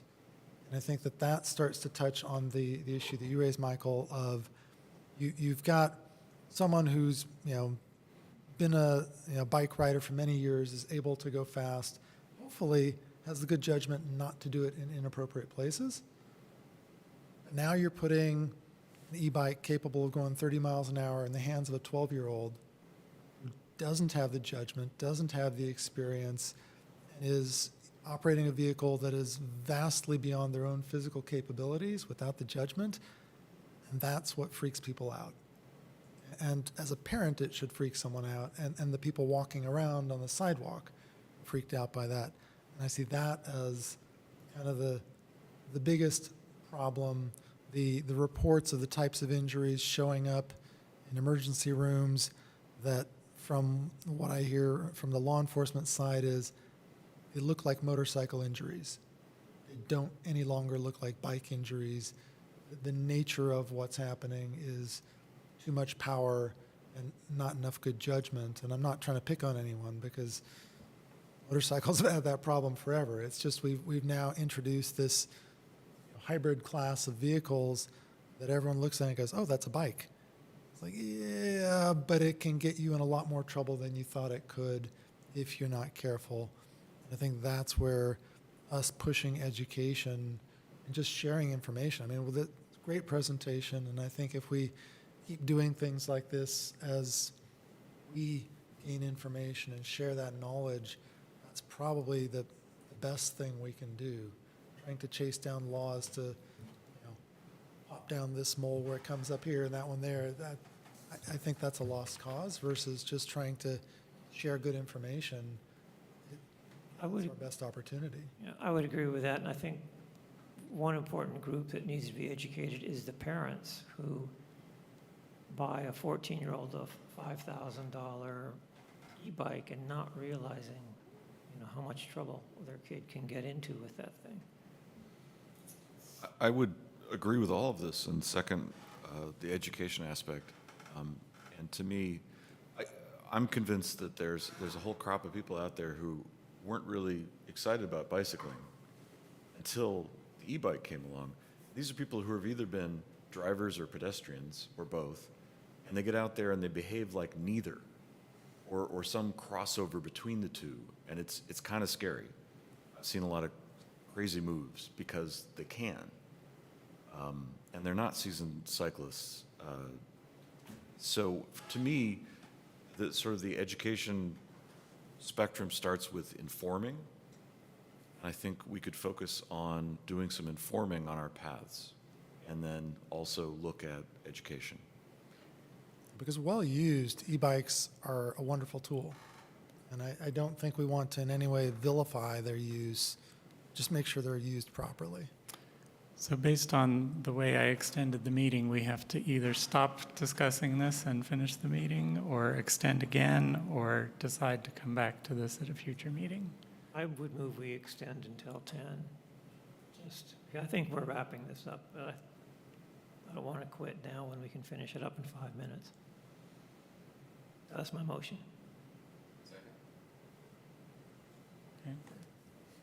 Okay. Yeah, I do concur with that comment because it's now been some years, but I talked to one of our chemical engineers who are sort of, people who like new technologies, and he said, for a while I tried to ride my bike in every day from, I'm trying to remember where I bumped into him, someplace east of Orinda, near Lafayette. He said, I can't do it. I get here too sweaty, I have to take a shower, but he says, I have this newfangled thing called an e-bike, and I can do it on an e-bike, and it keeps me from driving my car. So I think there is a lot of use in getting people who are with limited mobility out of cars and on bikes, but, there's problems with adopting any new technology, and I think we have to, work on that and try to come up with some solutions that prevent the kind of emergency room accidents that Fareed was talking about. Yeah, I don't think we would have been able to relinquish our car without having a cargo e-bike. We've had it for 12 months and probably put 1,800 miles on it. Use it pretty extensively every day. Always inside of safe speeds and far away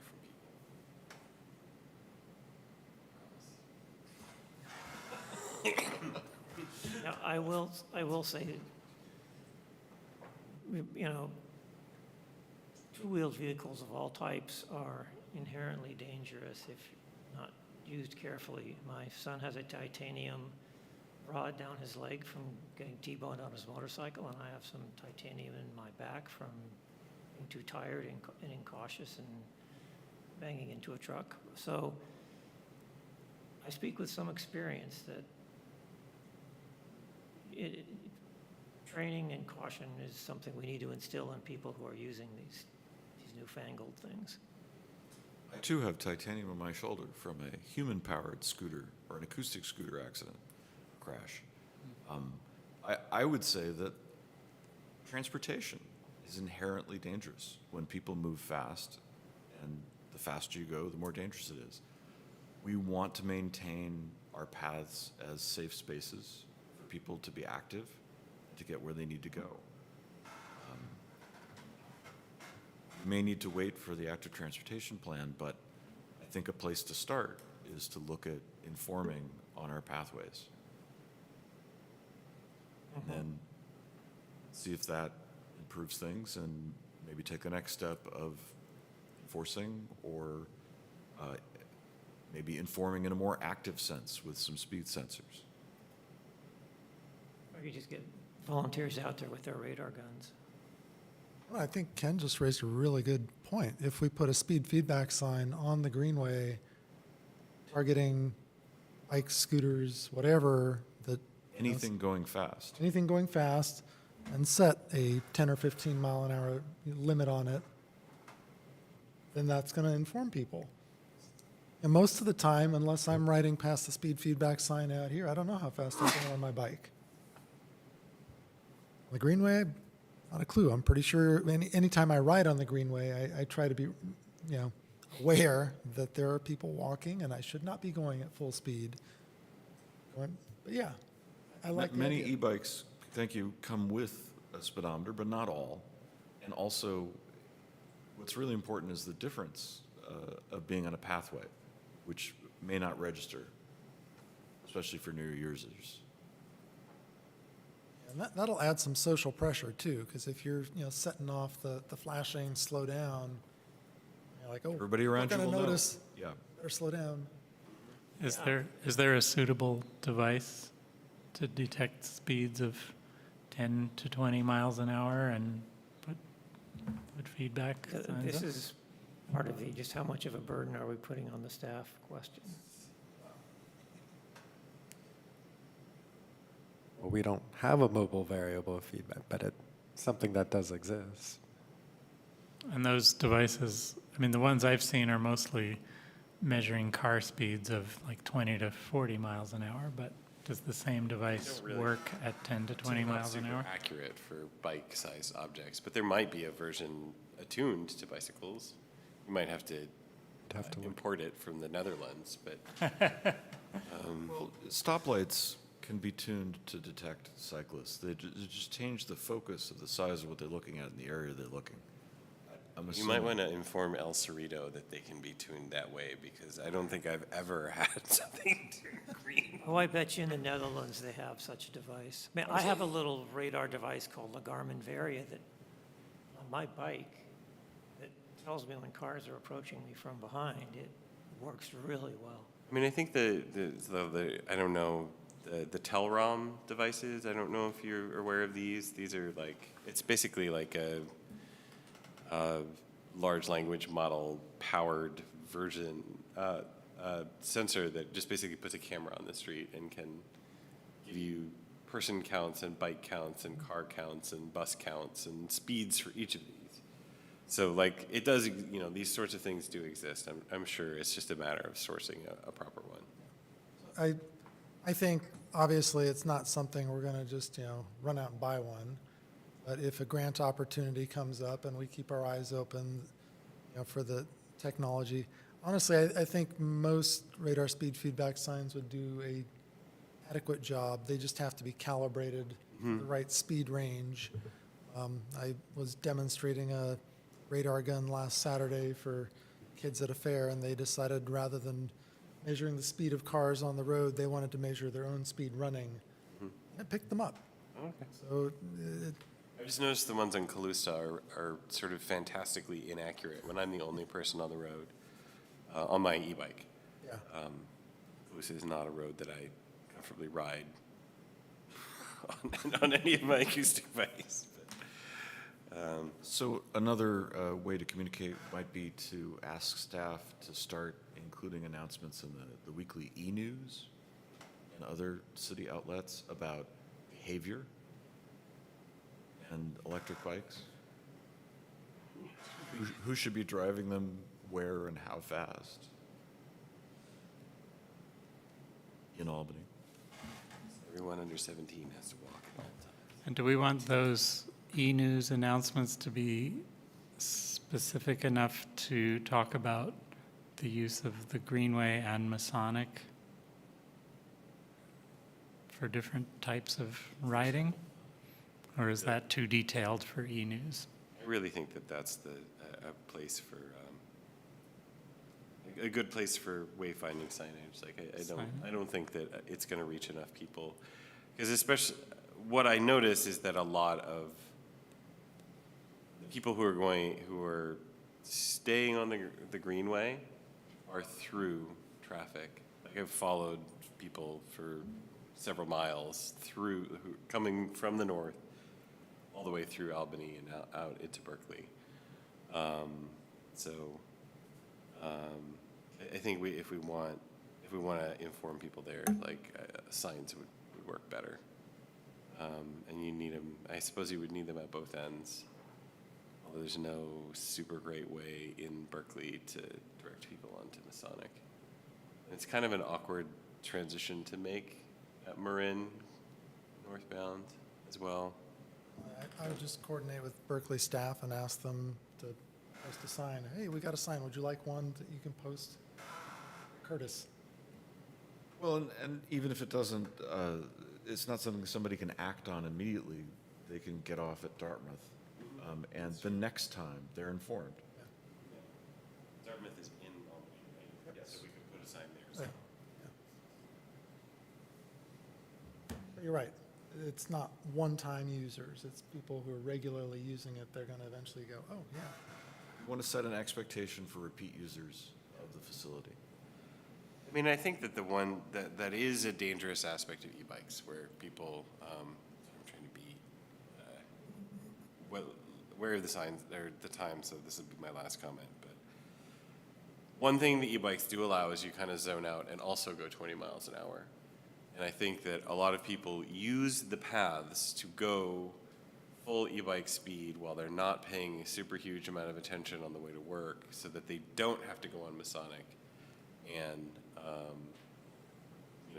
deal with cars and being passed and weaving in and out of the parking. Like, Masonic is not the most wonderful street to drive on as it's currently configured, or to ride on, I mean. Because it does have a lot of long straight runs with no stop signs, and you do get overtaken at 35 miles an hour pretty regularly. I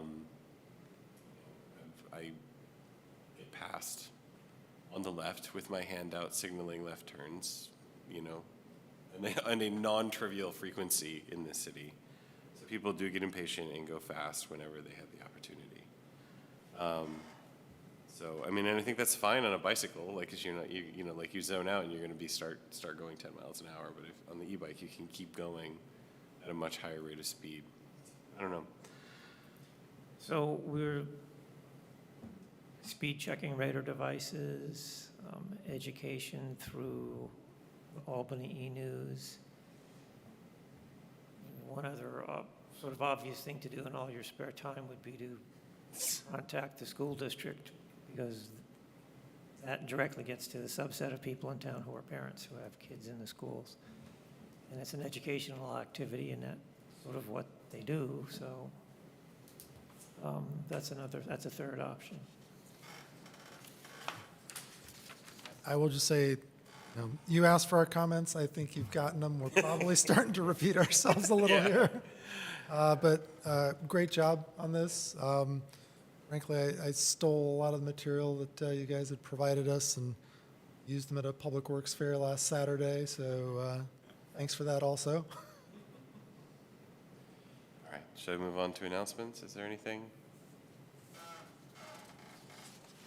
Yes, we have two quick announcements that will hopefully keep us within the time allocated. Just a quick update on the active transportation plan. We are bringing the active transportation plan to council sometime in the month of June to get it approved, and then ideally it will The contract. to get the contract approved, not the plan itself, because the plan has not been developed. And ideally, we'll be kicking the plan off shortly thereafter. And then in terms of Keynes and Adams, the quick build project was the contraflow lanes were approved by council at the last council meeting. And we are applying for a grant. We're proceeding with the grant application for the Active Transportation Program Quick Build project in June. There were some nuances to the approval of the Keynes and Adams design that you can watch council to know what those nuances are. Are there any requests for future agenda items aside from the two that were mentioned during Section 5 discussion?